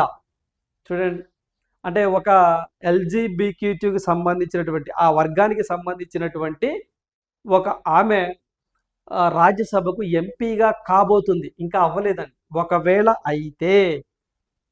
ఒకవేళ అయితే మన భారతదేశంలో ఫస్ట్ టైం ఒక స్వలింగ సంపర్కురాలు లేదా LGBTQకి సంబంధించిన ప్రకటిత ఎంపీగా ఈమె వార్తల్లో ఉంటారు. అంటే ప్రకటిత ఎంపీ అంటే తనను త్వరగా అంటే తనకు తను నేను LGBTQకి సంబంధించిన వ్యక్తిని అని చెప్పేసి అన్నదండి. అలా నిర్భయంగా చెప్పిందండి బయటికి. అంటే చెప్పని వాళ్ళు ఉన్నారా సార్ అంటే చెప్పలేం, మేబీ ఉంటారండి. ఓకేనా? ఉన్న విషయం ఏంటంటే నేను అన్నాను కాదండి, మన భారతదేశంలో వివిధ హైకోర్టుల్లో పనిచేసే హైకోర్టు చీఫ్ జస్టిస్లో చాలామంది స్వలింగ సంపర్కులు ఉన్నారట. ఓకేనా, కానీ వాళ్ళు బయటికి వ్యక్తం చేయలేరు. బట్ అలా ఈమె కానీ ప్రకటించిందండి, ఈమె నేను స్వలింగ సంపర్కురాలని ప్రకటించారు. అంటే ఎల్జీబీక్యూటీ సామాజిక వర్గానికి చెందిన దానిని నేను చెందిన వారును అని చెప్పి సమ్మ ప్రకటించుకున్నారు. ఓకేనా, ఈమె జన్మించింది తెలంగాణ హైదరాబాద్లోని, చదువుకుంది. ఓకేనా, సో ఇప్పుడు ప్రస్తుతం ఈమె మార్చి 16న, ఓకేనా, ఈ మంత్ ఇంకా 16 రోజులు ఉందండి, ఈరోజు తీసేస్తే 15 రోజులు జరగనున్న రాజ్యసభ ఎన్నికల్లో పశ్చిమ బెంగాల్ నుంచి, సో ఈమె ఎక్కడి నుంచి అండి, పశ్చిమ బెంగాల్ నుంచి 4 స్థానాలకు తృణమూల్ ప్రకటించిన అభ్యర్థుల్లో మేనకా గురుస్వామి, ఈమె పూర్తి పేరు మేనకా గురుస్వామి ఎంపికైంది. అంటే ఏదైతే మనకి పశ్చిమ వెస్ట్ బెంగాల్ నుంచి రాజ్యసభకు 4 సీట్లు కేటాయించారు. ఆ 4 సీట్లో 1 సీటు ఈమెకే అని చెప్పేసి తృణమూల్ కాంగ్రెస్ ప్రకటించింది. సో 100% ఈమె ఎంపీ అవ్వడానికి అవుతారండి, చూద్దాం మనం, ఖచ్చితంగా అవుతారు. అయితే ఖచ్చితంగా బిట్ ఎక్స్పెక్ట్ చేయొచ్చు, ఒకవేళ ఏమి కానీ ఎంపీగా అంటే ఖచ్చితంగా అయింది, ప్రకటించారు పేరు అంటే ఖచ్చితంగా అయిపోయినట్టు. ఈమె ఫస్ట్ ఏదైతే ఈ యొక్క స్వలింగ సంపర్కానికి సంబంధించిన ప్రకటించినటువంటి మొట్టమొదటి ఎంపీగా నిలవబోతా ఉన్నారు. ఆమె పేరు ఏంటి అని అడుగుతారు. సో మేనకా గురుస్వామి అని చెప్పేసి మీరు ఆన్సర్ చేయాలి. ఓకేనండి, రైట్. ఇక్కడ మీరు చూసినట్లయితే ఇది చూడండి, ఎల్జీబీటీక్యూ అని చెప్పేసి అన్నారు. అంటే ఏంటో మన ఎగ్జామ్ పాయింట్ ఆఫ్ వ్యూలో చూద్దాం, చూడండి. ఓకేనా, సరే ఇక్కడ చూడండి, జస్ట్ ఇది ఒక్కటే కదా, ఇప్పుడు గతంలో కొన్ని ఎగ్జామ్స్లో అడిగినవి, అడగడానికి పాసిబిలిటీగా ఉన్నటువంటి కంటెంట్ మనం చూద్దాం. సో ఇక్కడ మనం చూసినట్టయితే ఎల్జీబీటీక్యూ అని చెప్పేసి అన్నామండి. ఏంటంటే ఎల్జీబీటీక్యూ ప్లస్ అని చెప్పేసి అంటాం. ఆ సామాజిక వర్గానికి, అంటే ఆ యొక్క వర్గానికి సంబంధించిన ఆమె ఎవరు, సో గురుస్వామి, మేనకా గురుస్వామి గారు. ఆమె వెస్ట్ బెంగాల్ నుంచి తృణమూల్ కాంగ్రెస్ అభ్యర్థిగా, ఎంపీగా ఆమెకి పేరుని ఖరారు చేశారు. ఆ నేపథ్యంలోనే మనము ఎల్జీబీటీక్యూ అంటే ఏంటి అన్నది ఇక్కడ మనం తెలుసుకోవాలి. దాని ఫుల్ ఫామ్ ఏంటి అని చెప్పేసి లాస్ట్ టైం ఒక తెలంగాణ అదే టీజీపీఎస్ ఎగ్జామ్లో అడిగిన సందర్భాలు ఉన్నాయి.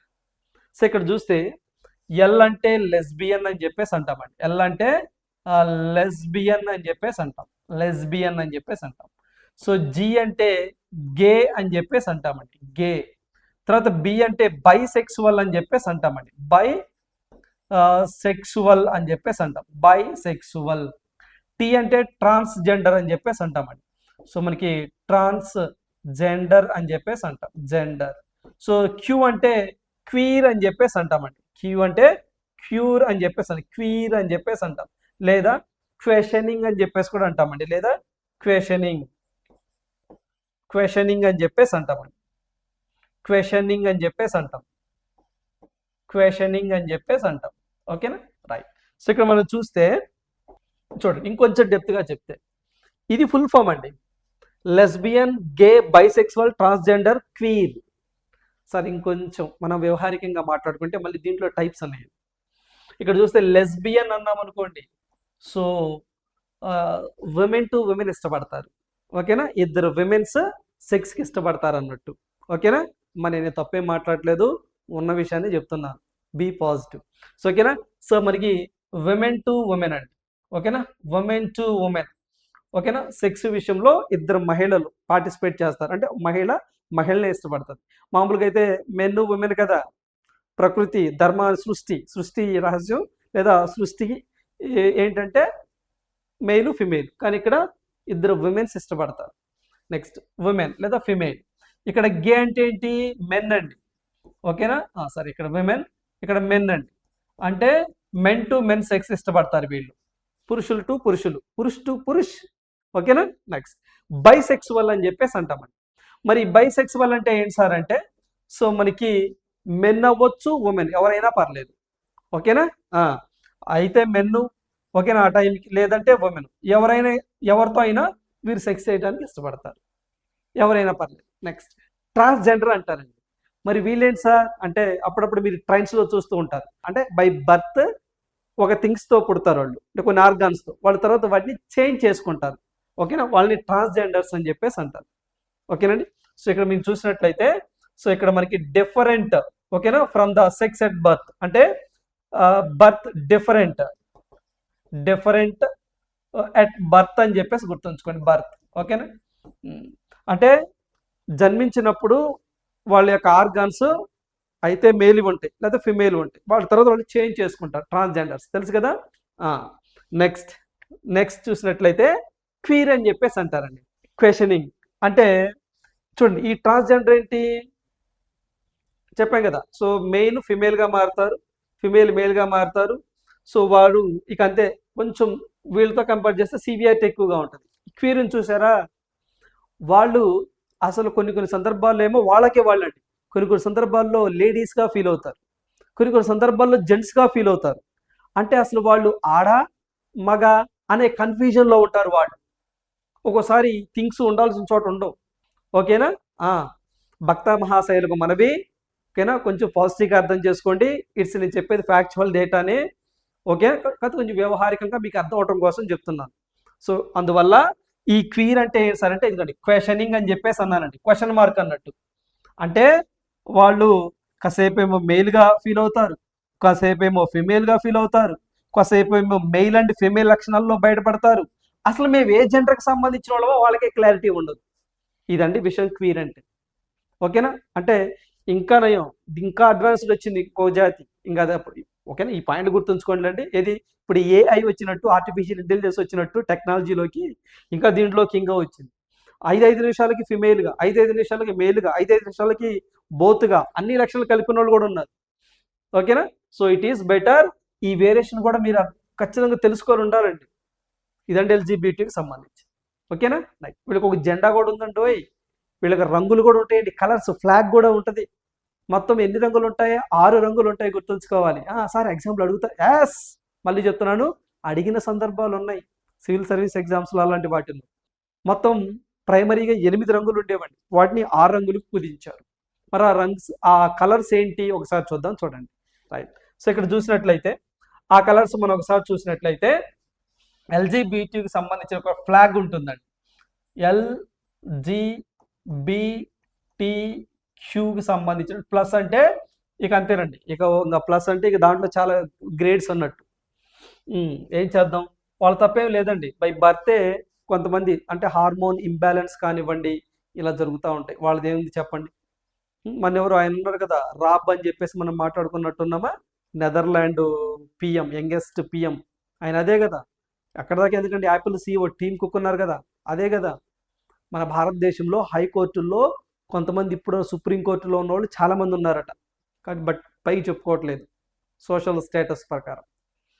సరే, ఇక్కడ చూస్తే మొత్తం ఎన్ని కలర్స్ సార్ అంటే 8 కలర్స్ అండి.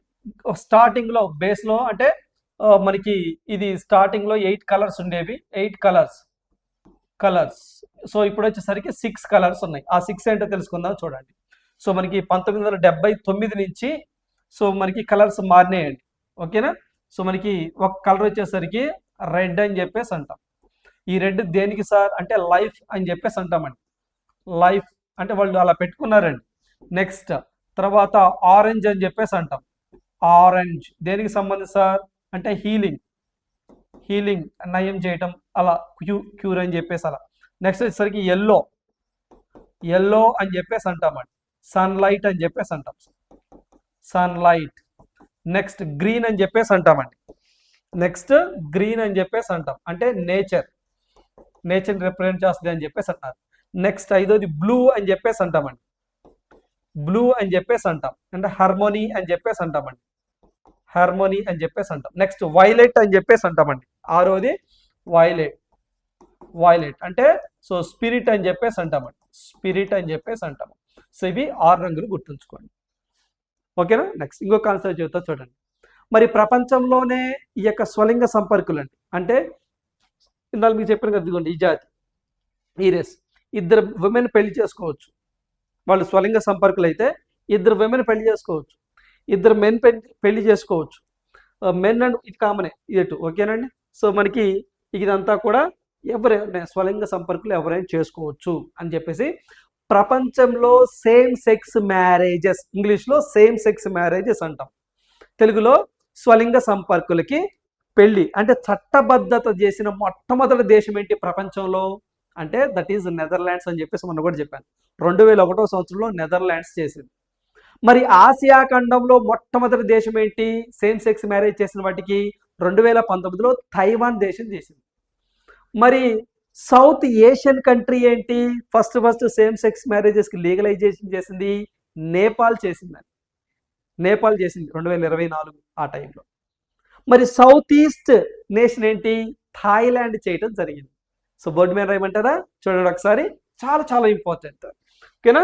సో ఇక్కడ ఒకసారి మనం చూసినట్లయితే రైట్. సో ఇక్కడ ఒకసారి చూసినట్లయితే మరి ప్రపంచంలో సో ఫస్ట్ కంట్రీ ఏంటి సేమ్ సెక్స్ మనకి లీగలైజేషన్ అని చెప్పేసి అంటామండి. సేమ్ సెక్స్ మ్యారేజెస్కి చట్టబద్ధత కల్పించడం, అంటే పెళ్లి చేసుకోవచ్చు, చట్టం చెప్పింది, ఇబ్బంది ఏం కాదు, ఇల్లీగల్ కాదు. నెక్స్ట్ అంటే ఫస్ట్ దేశం ఏంటి సార్ అంటే సో 2001వ సంవత్సరంలో నెదర్లాండ్స్ చేసిందండి. నెదర్లాండ్స్ అనే ఒక దేశం చేసింది. నెక్స్ట్ ప్రపంచంలోని ఇదేంటి వరల్డ్ అని చెప్పేసి అంటాం. వరల్డ్లోనే. నెక్స్ట్ తర్వాత ఆసియా ఖండం. ఓకేనండి. సో 2019వ సంవత్సరంలో సో మనకి తైవాన్ అని చెప్పేసి అంటామండి. ఏంటండి? సో మనకి తైవాన్ అని చెప్పేసి అంటాం. తైవాన్ దేశము ఆసియా ఖండంలో ఫస్ట్ ఆసియా ఖండం అయితే తైవాన్. సౌత్ ఏషియా అని చెప్పేసి అంటామండి. సో ఇది మనకి సో 2023లో అండి, నేను 2024 అన్నాను, 2023. సో మనకి ఏ దేశం సార్ అంటే దట్ ఈజ్ నేపాల్ అండి. ఏంటంటే నేపాల్ అని చెప్పేసి అంటాం. సౌత్ ఏషియా అని చెప్పేసి అంటామండి. సౌత్ ఏషియాలో ఫస్ట్ దేశం. నెక్స్ట్ 2025 నుంచి అమల్లోనికి వచ్చింది ఏ దేశము? థాయిలాండ్ దేశం. ఏంటండి? థాయిలాండ్ దేశం. ఏంటిది? సౌత్ ఈస్ట్ నేషన్ అని చెప్పేసి అంటాం ఏషియా కాంటినెంట్లో. ఓకేనండి. అంటే థాయిలాండ్ అంటే మన భారతదేశం ఏంటంటే ఓకేనా? సో ఇదిగోండి ఇలా సౌత్ ఈస్ట్ థాయిలాండ్ అని చెప్పేసి అంటాం. గుర్తుంచుకోండి, చాలా చాలా ఇంపార్టెంట్. సార్ మరి మన భారతదేశం లీగలైజేషన్ చెయ్యలేదు, గుర్తుంచుకోండి.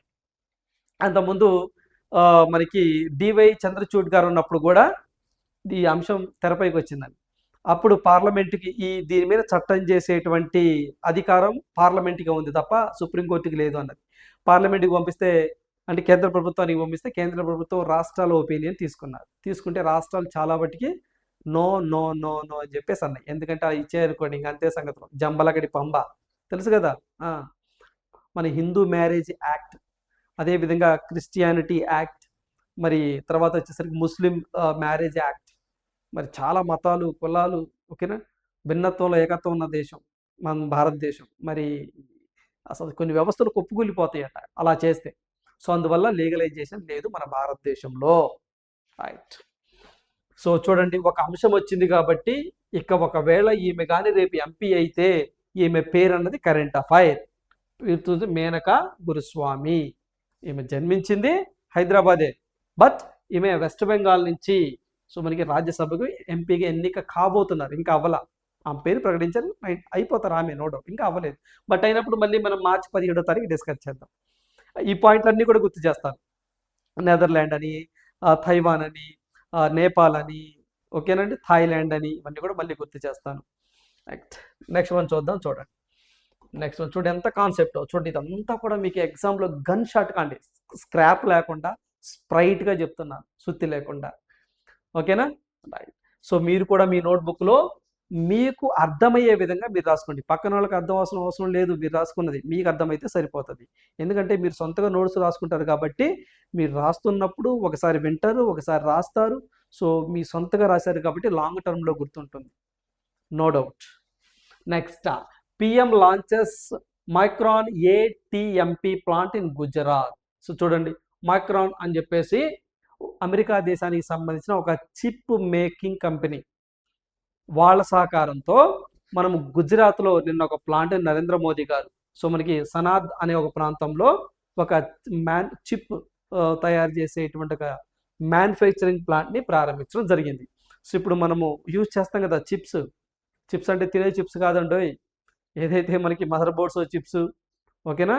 ఇప్పుడు మనము ఏదైతే మనకి మొబైల్స్లో వాడేటువంటి చిన్నవి చిప్స్ ఉంటాయి చూసారా, అవి చిప్స్ అంటే ఆ చిప్స్ కాదు. ఆ చిప్స్ ఏముంది, శ్రీ వెంకటేశ్వర చిప్ షాప్ వెళ్తే అక్కడ ఉంటాయి, అవి కాదు.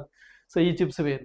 So prime minister Narendra Modi on Saturday inaugurated micron technology. America దేశానికి సంబంధించింది. ఫస్ట్ పాయింట్ గుర్తుంచుకోండి. ఇది ఏ దేశానికి సంబంధించింది సార్ అంటే అమెరికా దేశానికి సంబంధించింది. Micron technologies. అసెంబుల్డ్ ఏటీఎంపీ అంటే అక్కడే అసెంబుల్డ్ జరిగింది, టెస్టింగ్ జరుగుతుంది, మార్కింగ్ జరుగుతుంది, అండ్ ప్యాకేజింగ్ కూడా మొత్తం A to Z మొత్తం ఈ చిప్ బయటకు వస్తుంది. మనకు అప్పుడు చిప్స్ మీద ఆధారపడాలి అంటే ఇప్పుడు సెమీ కండక్టర్స్ అంటామండి. అంటే ఇప్పుడు అన్నీ కూడా అంతే సెన్సార్లతో అన్నీ వర్క్ చేస్తున్నాయి. అన్నీ కూడా చిప్ టైప్లో. ఇప్పుడు చూడండి మన సిమ్ కార్డు ఉంది, పైన చూడండి చిన్న చిప్తోనే పనిచేస్తుంది అలా. సో వీటికి సంబంధించి ఏవైతే ఇప్పుడు అంత ఆర్టిఫిషియల్ ఇంటెలిజెన్స్ రాబోవడం కానివ్వండి ఇవన్నీ వస్తుంది కదా, వాటిని బేస్ చేసుకొని ఈ చిప్స్ ఈ సెమీ కండక్టర్స్ తయారు చేస్తా ఉన్నారు. ఈ ఫెసిలిటీ సెంటర్ ఎక్కడ? సనాద్ గుజరాత్ అని చెప్పేసి అంటాం అక్కడ. This facility సనాద్ will focus on data storage chips.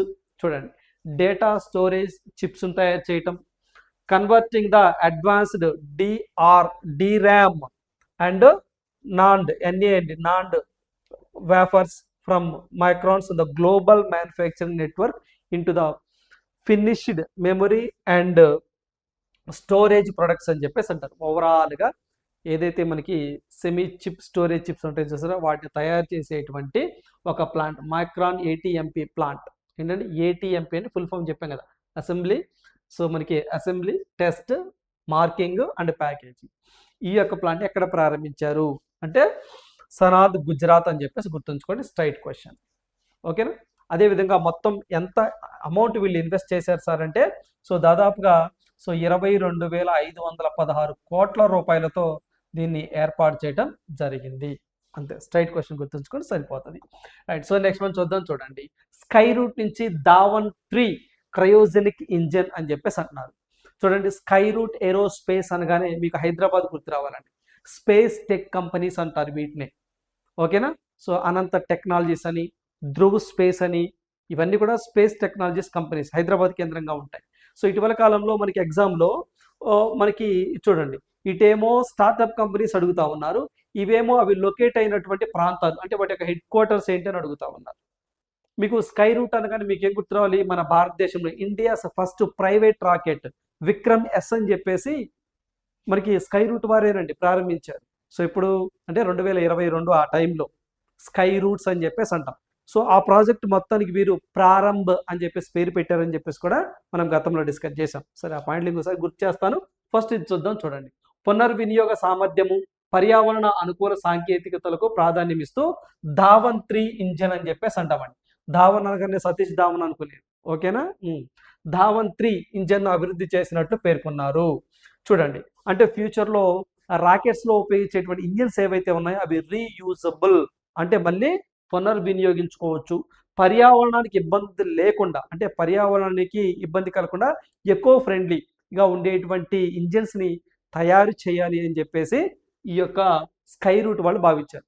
So అందువల్ల ఈ యొక్క ధావన్ 3 అనే ఒక ఇంజన్ని ప్రజెంట్ వీళ్ళు టెస్ట్ చేస్తున్నారు. సో దాంట్లో భాగంగానే మనం డిస్కస్ చేసాం. సో సింపుల్గా రేపు మిమ్మల్ని ఎగ్జామ్లో సో ధావన్ 3 క్రయోజెనిక్ ఇంజన్ని ఎవరు ఇటీవల కాలంలో సో మనకి పరిశోధనలు చేపట్టారు, లేదా ఇటీవల కాలంలో వార్తల్లోకి వచ్చింది ధావన్ 3 ఎవరిది అని అడుగుతారు. అన్నప్పుడు మీరు ఆన్సర్ చేసింది స్కై రూట్స్ అని చెప్పేసి ఆన్సర్ చేస్తే సరిపోతుంది. సో ఇందులో మీకు చెప్పినట్టు ఈ స్కై రూట్ ఏదైతే ఉందో చూడండి ఒకసారి, ఈ యొక్క స్కై రూట్స్ ఏదైతే ఉందో ఏరోస్పేస్ అని చెప్పేసి అంటాం. సో మనకి ఏరోస్పేస్ అని చెప్పేసి అంటాం. ఈ యొక్క ఏరోస్పేస్ అనేది సో మనకి ఇది ఒక స్పేస్ టెక్ కంపెనీ. ఇది ఎక్కడ ఉంటుంది? హైదరాబాద్లో ఉంటుంది. సో దీన్ని 2018లో ఏర్పాటు చేశారు. సో ఎవరైతే మనకి ఇస్రో సైంటిస్టులు ఉన్నారో సో వాళ్ళిద్దరి పేర్లు కూడా గుర్తుంచుకోండి. ఒకళ్ళు వచ్చేసరికి సో పవన్ కుమార్ చందన్ అని చెప్పేసి అంటామండి. ఎవరండి? పవన్ కుమార్ చందన్ అని చెప్పేసి, కుమార్ చందన్ అని చెప్పేసి అంటామండి. చందన్ అని చెప్పి చందన అని ఒక వ్యక్తి. మరొక వ్యక్తి వచ్చేసరికి నాగభరత్ అని చెప్పేసి అంటామండి. నాగభరత్ అని చెప్పేసి ఒకళ్ళు. వీళ్ళిద్దరూ ఈ యొక్క స్కై రూట్ ఏరోస్పేస్ ఫౌండర్స్గా ఉన్నారు. వీళ్ళు గతంలో మనకి విక్రమ్ S అని చెప్పేసి అంటామండి. ఏంటండి? విక్రమ్ S అని చెప్పేసి అంటాం. సో ఈ యొక్క ఇండియాస్ ఫస్ట్ ప్రైవేట్ రాకెట్ అని చెప్పేసి అంటామండి. ఫస్ట్ ప్రైవేట్ రాకెట్ అని చెప్పేసి అంటాం. రాకెట్ అని చెప్పేసి అంటాము. సో దీన్ని నవంబర్ 18 2022లో దీన్ని ప్రయోగించడం జరిగింది. ఈ యొక్క విక్రమ్ ఎస్ అని చెప్పేసి ఒక రాకెట్ని ఎవరు స్కై రూట్స్ వారు. అదేవిధంగా ఇందాక మీకు చెప్పాను ధ్రువ్ స్పేస్ అని చెప్పేసి అంటాం హైదరాబాద్, అనంత టెక్నాలజీస్ అని చెప్పేసి అంటాం హైదరాబాద్. ఓకేనా, గుర్తుంచుకోండి. నిన్న మీకు టెక్ కంపెనీస్ గురించి చెప్పినప్పుడు చెప్పాను ఏమని. సో యూట్యూబ్ అని CEO నీల్ మోహన్ అని, అదేవిధంగా అడాబ్ శాంతన్ అని, అడాబ్ అని శాంతన్ నారాయణ్ అని, తర్వాత ఫేస్బుక్ మార్క్ జుకర్బర్గ్ అని, అమెజాన్ జెఫ్ బెజోస్ అని, తర్వాత వచ్చేసరికి గూగుల్ సుందర్ పిచై, మైక్రోసాఫ్ట్ సత్య నాదెల్లా, అలా ఎలా మనం మాట్లాడుకున్నామో సో వీటికి సంబంధించి కూడా వీటి యొక్క లొకేషన్స్ గుర్తుంచుకోండి. అంటే హైదరాబాద్ కేంద్రంగా ఉన్నటువంటి స్పేస్ కంపెనీస్. రైట్. సో దావంతి అనగానే స్కై రూట్స్ మీకు గుర్తుండాలి. నెక్స్ట్ వన్ చూద్దాం, చూడండి. సో 93వ గ్రాండ్ మాస్టర్గా ఆరవ్, చూడండి, ముంబై అంటే మహారాష్ట్రకి సంబంధించినటువంటి సో ఒక చెస్ ప్లేయర్, అతని పేరు ఆరవ్ అని చెప్పేసి అంటాం. ఆయన మన భారతదేశంలో 93వ గ్రాండ్ మాస్టర్గా అవతరించారు. సో ఇక్కడ మనం చూస్తే బోస్నియాలో జరిగినటువంటి జిఎం మిక్స్ బిజెల్ జినా టోర్నీలో విజేతగా నిలవడం ద్వారా గ్రాండ్ మాస్టర్ హోదాకు అవసరమైన చివరి నార్మును ఆరవ్ దక్కించుకున్నాడు. అంటే సింపుల్గా మన భారతదేశంలో అంటే 2026లో 2వ పర్సన్ అండి. ఈ సంవత్సరం ఉంది కదా, అంటే 2026 జనవరిలో ఒక వ్యక్తి 92వ గ్రాండ్ మాస్టర్గా వచ్చారు. ఇప్పుడు 2వ పర్సన్ 2026లో అయితే 2వ పర్సన్, ఓవరాల్గా అయితే 93వ గ్రాండ్ మాస్టర్ మన భారతదేశం నుంచి అండి, ప్రపంచవ్యాప్తంగా వద్దు మనకి, మన భారతదేశం నుంచి 93వ గ్రాండ్ మాస్టర్. సో జిఎం అని చెప్పేసి అంటామండి. సార్ జిఎం అంటే గుడ్ మార్నింగా, గుడ్ నైట్లు గుడ్ మార్నింగ్లు షార్ట్ కట్లో పెడతాం కదా, జిఎం అంటే గుడ్ మార్నింగ్ అని. No no no, grand master ఏంటి సార్ అంటే గ్రాండ్ మాస్టర్ అని చెప్పేసి అంటాం. గ్రాండ్ మాస్టర్ అని చెప్పేసి అంటామండి. సో మరి మామూలుగా మనకి చెస్లో జిఎం అనే గ్రాండ్ మాస్టర్ అనే టర్ము ఏ స్పోర్ట్స్కి సంబంధించి అడుగుతారు, చెస్ అని చెప్పేసి మీరు ఆన్సర్ చేస్తారు. సార్ అంటే ఏంటి సార్ అంటే అదొక హోదా అండి, అదొక హానర్, ఒక హోదా. అంటే ఆ హోదాను అందుకోవాలంటే 2500+ రేటింగ్ ఉంటుంది. అంటే మీకు సింపుల్గా అర్థం అవడం కోసం చెప్తున్నానండి అంతే. ఇప్పుడు ఫర్ ఎగ్జాంపుల్ మనము స్విగ్గీనో జొమాటోనో ఆర్డర్ పెట్టుకున్నాం, రేటింగ్ ఇవ్వమంటారా? రేటింగ్ ఇవ్వమంటే ఎక్కువ రేటింగ్ వచ్చింది అనుకోండి, అతనికి కొంచెం అంటే మంచి ఎంప్లాయ్, కొంచెం సర్వీస్ బాగా చేస్తాడు, ఏదైనా ఇన్సెంటివ్స్ ఉంటే కొంచెం ఏదైనా ఉంటుంది, అవునా? ఇది కూడా అంతే. సో ఆడినటువంటి ఆటలను బట్టి, ఆ మ్యాచెస్ని బట్టి రేటింగ్స్ ఇస్తూ ఉంటారు. అలా ఎవరికైతే చెస్లో 2500+ రేటింగ్ ఇస్తే అతన్ని గ్రాండ్ మాస్టర్ హోదాగా అతన్ని ట్రీట్ చేస్తారు, అంతే, ఒక హోదా అంతే. ఓకేనా? అది మీరు కూడా అంతే. రేపు జాబ్ వచ్చింది, బెస్ట్ ఎంప్లాయర్గా నీకు అవార్డు ఇచ్చారనుకోండి, అది నీకు హోదా. ఓకేనా? ఇది కూడా అంతే. సో అతని పేరు ఏంటి అని అడుగుతారు. అన్నప్పుడు సో ఆరవ్ అని చెప్పేసి మీరు ఆన్సర్ చేయాలి. ఓకేనా? పూర్తిగా చెప్పాలంటే సో మనకి 93rd గ్రాండ్ మాస్టర్ ఎవరు సార్ అంటే ఆరవ్ అని చెప్పేసి అంటామండి. ఆరవ్. సో డెంగ్లా అని చెప్పేసి అంటాం. డెంగ్లా, DENGLA, ఇంటి పేరండి. సో ఏంటంటే ఆరవ్ డెంగ్లా అని చెప్పేసి ఇతను 93వ గ్రాండ్ మాస్టర్ ఉండడం జరిగింది. మరి వీరు ఏ రాష్ట్రం? ముంబై, మహారాష్ట్ర. ఓకేనండి, మహారాష్ట్ర, ముంబై అని చెప్పేసి అంటాం. మరి 92 ఎవరండి? సో 92 ఓకేనా, ఈరెవరు సార్ అంటే సో మనకి ఆర్యన్ సో మనకి వర్షిణి అని చెప్పేసి అంటామండి. సో మనకి వర్షిణి అని చెప్పేసి అంటాం, ఆర్యన్ వర్షిణి. సో వీరు ఏ స్టేట్ సార్ అంటే ఢిల్లీ. సో ఎక్కడండి? ఢిల్లీ అని చెప్పేసి అంటాం, ఢిల్లీ. సో 2026లో ఫస్ట్ టైం వీరండి, 2026లో ఫస్ట్. సెకండ్ ఎవరు? ఇదిగోండి వీరు. సో ఓవరాల్గా 92 నుంచి గుర్తుంచుకోండి. ఇంకా 94 వస్తే 95 వచ్చింది. మనం ఎగ్జామ్కి వెళ్ళే ముందు 92 నుంచి అంటే 2026లో ఎవరికైతే జిఎం హోదా పొందారో అక్కడి నుంచి, అంటే వీళ్ళిద్దరి పేరు గుర్తుంచుకోవాల్సిందే. సో మనకి Aryan Varshini, so Delhi, so Aarav Dengla from Mumbai, Maharashtra. 92, 93 grand master హోదా, అంతే. సో ఇప్పుడు చెస్ అనగానే అసలు చెస్ ఎక్కడ ఆరిజిన్ అయింది అంటే తమిళనాడు, మన భారతదేశంలోనే. చెస్ అనగానే ఇప్పుడు గ్రాండ్ మాస్టర్ హోదా పొందారు కదా, అలా మన భారతదేశంలో ఫస్ట్ గ్రాండ్ మాస్టర్ హోదా పొందిన చెస్ ప్లేయర్ ఎవరు సార్ అంటే విశ్వనాథన్ ఆనంద్ అని చెప్పేసి అంటాం.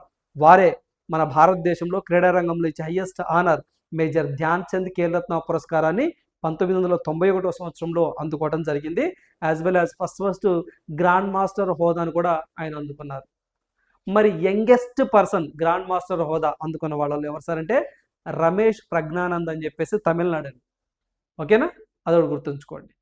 12 సంవత్సరాలు అప్పుడు అందుకోవటం జరిగింది. రమేష్ ప్రజ్ఞానంద్. ఇక్కడ చూడండి, గ్రాండ్ మాస్టర్ హోదా పొందిన మొట్టమొదటి వ్యక్తి. నేను చెప్తుంది ఇండియా గురించే, ఇంటర్నేషనల్ మనకు అవసరం లేదు. వివిధ దేశాల్లో కూడా ఉంటారు, వాళ్ళు మనకు అవసరం లేదు. మన భారతదేశంలో గ్రాండ్ మాస్టర్ హోదా పొందిన వ్యక్తి Viswanathan Anand. Youngest person grand master హోదా పొందిన వ్యక్తి రమేష్ ప్రజ్ఞానంద్. ఓకేనా, ఫస్ట్ చెప్పాను, యంగెస్ట్ చెప్పాను. సో రీసెంట్గా చెప్పాను, చాలు. అంతే తప్ప 93 మంది చదవకూడదు, 1 నుంచి 2 దాకా ఇబ్బంది పడతాం. రైట్. చెస్ అనగానే grand master, checkmate, stalemate అనే పదాలు ఏ క్రీడకి సంబంధించినవి సార్ అంటే చెస్కి సంబంధించినవి. చూడండి, ఆ పదాలు ఒక్కటి రాస్తాను. సో ఆ యొక్క టర్మినాలజీ ఒక్కటి రాస్తాను చూడండి. సో ఏంటి సార్ అంటే చెస్కి సంబంధించి సో మనకి చెక్ మ్యాట్ అని చెప్పేసి అంటామండి. ఏంటండి, చెక్ మ్యాట్ అని చెప్పేసి అంటాం, checkmate. Next stalemate అని చెప్పేసి అంటామండి, స్టేల్ మ్యాట్ అని చెప్పేసి అంటాం. సో థర్డ్ వన్ వచ్చేసరికి సో మనకి కాస్టిలింగ్ అని చెప్పేసి అంటామండి, కాస్ట్లింగ్, CASTLING, కాస్ట్లింగ్ అని చెప్పేసి అంటాం. తర్వాత వచ్చేసరికి గ్రాండ్ మాస్టర్ అని చెప్పేసి అంటాం. ఈ టర్మినాలజీ అంతా కూడా చెస్ క్రీడకి సంబంధించింది, చెస్ ఆటకి సంబంధించింది, గుర్తుంచుకోండి. ఓకేనా, రైట్. నెక్స్ట్ వన్ చూద్దాం, చూడండి. జయహో జమ్మూ కాశ్మీర్ రంజీ ట్రోఫీ అండి. సో మనకి దేశవాళిలో దేశవాళి క్రికెట్ మ్యాచ్. ఓకేనా, ఈ యొక్క రంజీ ట్రోఫీ క్రికెట్కి సంబంధించింది. మరి ఈ రంజీ ట్రోఫీ 2025-26 సీజన్లో ఎవరు గెలిచారంటే జమ్మూ అండ్ కాశ్మీర్ గెలిచింది. ఎవరి మీద గెలిచింది? కర్ణాటక మీద గెలిచిందండి. యాక్చువల్గా కర్ణాటక మంచి ఫామ్లో ఉన్న టీం అండి. సో మరి దాని మీద ఇప్పుడు జమ్మూ అండ్ కాశ్మీర్ విన్ అవటం జరిగింది. తొలిసారి ఫస్ట్ టైం అండి జమ్మూ అండ్ కాశ్మీర్ ఈ టైటిల్ విన్ అవటము. సో తొలిసారి రంజీ ట్రోఫీ కైవసము ఎవరిపై? కర్ణాటకపై గెలుపొందారు. అదేవిధంగా ప్లేయర్ ఆఫ్ ద మ్యాచ్ ఎవరికి రావడం జరిగిందంటే శుభం పుండీర్ అని చెప్పేసి అంటామండి, వారికి రావడం జరిగింది. అదేవిధంగా సో మనకి ప్లేయర్ ఆఫ్ ది సిరీస్ అని చెప్పేసి అకీబ్ నబీ అని చెప్పేసి వారికి రావడం జరిగింది. సో ఇక్కడ మీరు గుర్తుంచుకోవాల్సింది ఏదైనా ఇలాంటివి వచ్చినప్పుడు గెలిచింది, ఓడింది. ఓకేనా, సో మనకి కామన్. ఆ తర్వాత సో మనకి ఎక్కడ జరిగిందన్నది ఇది డిఫరెంట్ సిటీస్లో ప్లేసెస్లో జరిగింది, ఇక్కడ ఎక్కడ జరిగిందన్నది అవసరం లేదు. అదేవిధంగా so player of the match, player of the series, ఇది ఇంపార్టెంట్. సో ఇక్కడ చూద్దాం, చూడండి. సో ఇక్కడ మీకు చెప్పినట్లు ఇందాకలా రంజీ ట్రోఫీ అని చెప్పేసి అన్నామా. సో ఈ ట్రోఫీ, సో రంజీ ట్రోఫీ ఏదైతే ఉందో సో మనకి రంజీ ట్రోఫీ అని చెప్పేసి అంటాం. ఈ రంజీ ట్రోఫీ 2025-26 సీజన్కి సంబంధించింది. మరి ఇది మనకి ఓవరాల్గా 91st సీజన్ అని చెప్పేసి అంటాం. ఎన్నవ సీజను అంటే 91వ సీజన్. మొత్తం ఎన్ని టీమ్స్ పార్టిసిపేట్ చేసినాయి? 38 టీమ్స్ పార్టిసిపేట్ చేసినాయి. దాంట్లో విన్నర్ ఎవరు అంటే జమ్మూ అండ్ కాశ్మీర్ టీం అండి. ఓకేనా, జమ్మూ అండ్ కాశ్మీర్ టీం. తర్వాత వచ్చేసరికి మరి రన్నర్ ఎవరు అంటే ఓడిపోయింది కర్ణాటక అని చెప్పేసి అంటామండి. ఓకేనా, గుర్తుంచుకోండి, సరిపోతుంది. మరి ఎక్కువగా అంటే ఎక్కువ దాదాపుగా 42 టైమ్స్ విన్ అయింది ఎవరు సార్ అంటే ముంబై అండి. 42 టైమ్స్ ఇప్పటి వరకు కూడా విన్ అయింది. సో ముంబై జట్టు అని చెప్పేసి అంటాం, ముంబై. రైట్, ఇది స్టాటిక్ పార్ట్ గుర్తుంచుకోండి. జమ్మూ అండ్ కాశ్మీర్ ఇప్పుడే ఫస్ట్ టైం విన్ అవ్వడం, అంతేనండి. First class cricket matches, Ranji trophies అంటే first class cricket matches. Right, so ఖచ్చితంగా బిట్ ఎక్స్పెక్ట్ చేయొచ్చు. ఎవరు గెలిచారని అడుగుతారు, జమ్మూ అండ్ కాశ్మీర్ అని చెప్పేసి మీరు ఆన్సర్ చేయండి. జమ్మూ అండ్ కాశ్మీర్ మనకి ఒమర్ అబ్దుల్లా గారు కూడా సో వీరికి ప్రైజ్ మనీని సో దాదాపుగా 2 కోట్లకు పైగాను సో వీరు ప్రకటించడం జరిగింది. రైట్, సో చాలా చాలా ఇంపార్టెంట్ ఎగ్జామ్ పాయింట్ ఆఫ్ వ్యూలో గుర్తుంచుకోండి. నెక్స్ట్ వన్ చూస్తే చెక్ లిస్ట్. ఏ లిస్ట్? Check list. చూడండి, శాతవాహన వంశానికి చెందిన రాజు హలుడు అండి. హలుడు సో తక్కువ రోజులు పరిపాలన చేశాడైన. సో గాథా సప్తసతిలో ఇతను రచించిన గ్రంథం గాథా సప్తసతి. మరి ఆ కాలం నాటి గ్రామీణ పరిస్థితులు తెలుసుకోవాలి అంటే సో ఏ గ్రంథం? గాథా సప్తసతే ఉంటుంది. ఆ గాథా సప్తని రచించింది హలుడు. సో ఆ గ్రంథంలో ఉగాది పండుగను ప్రస్తావన చేశారు. ఉగాది పండుగ గురించి ఆ యొక్క గ్రంథంలో ఉన్నదట. ఆ కాలంలోనే ఉగాది పండుగ, మనకు ఉగాది రాబోతుంది కదా, ఉగాదికి మార్చిలోనే కదా క్యాలెండర్ కూడా ఇస్తామని చెప్పేసి అన్నారు. సో ఆ ప్రస్తావన చేశారట. ఆ రోజుల్లో ఈ పండగను ఏమని పిలిచేవారు? నవ సంవత్సరం అని చెప్పేసి పిలిచేవారట ఆ రోజుల్లో అని మనకి గాథా సప్తశతిలో ఉన్నది.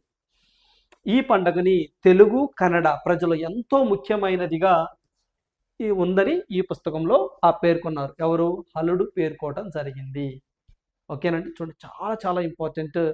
ఇక్కడ పెట్టే చెక్ లిస్ట్ నేను మ్యాక్సిమం స్టాటిక్ సంబంధించి, ఓకేనండి, మెయిన్ పెడతాను. చెక్ లిస్ట్ మీకు సపరేట్గా నోట్స్ పెట్టుకోండి అని కూడా చెప్పాను. ఓకేనా? సో అంటే ఈ యొక్క హలుడు తన రచించినటువంటి గాథా సప్తశతిలో ఉగాది ప్రస్తావన గురించి తీసుకొచ్చాడు. ఆ ఉగాదిని అప్పట్లో ఏమని పిలిచేవారు? నవ సంవత్సరం అని చెప్పేసి పిలిచేవారు. ఏ ప్రజలకు ఇది ముఖ్యమైన పండుగగా ఉండేది? తెలుగు అండ్ కన్నడ. ఇక అంటే మీకు తెలుసు కదా, ఏదైతే మనకి హలుడు గాథా సప్తి అత్త దొత్త తెలుగు పదాలు ఉంటాయని చెప్పేసి. ఓకేనా? రైట్. నెక్స్ట్ వన్ చూడండి. నెక్స్ట్ వన్ చూద్దాం. Question for you. ఈ ప్రశ్న మీకోసమే.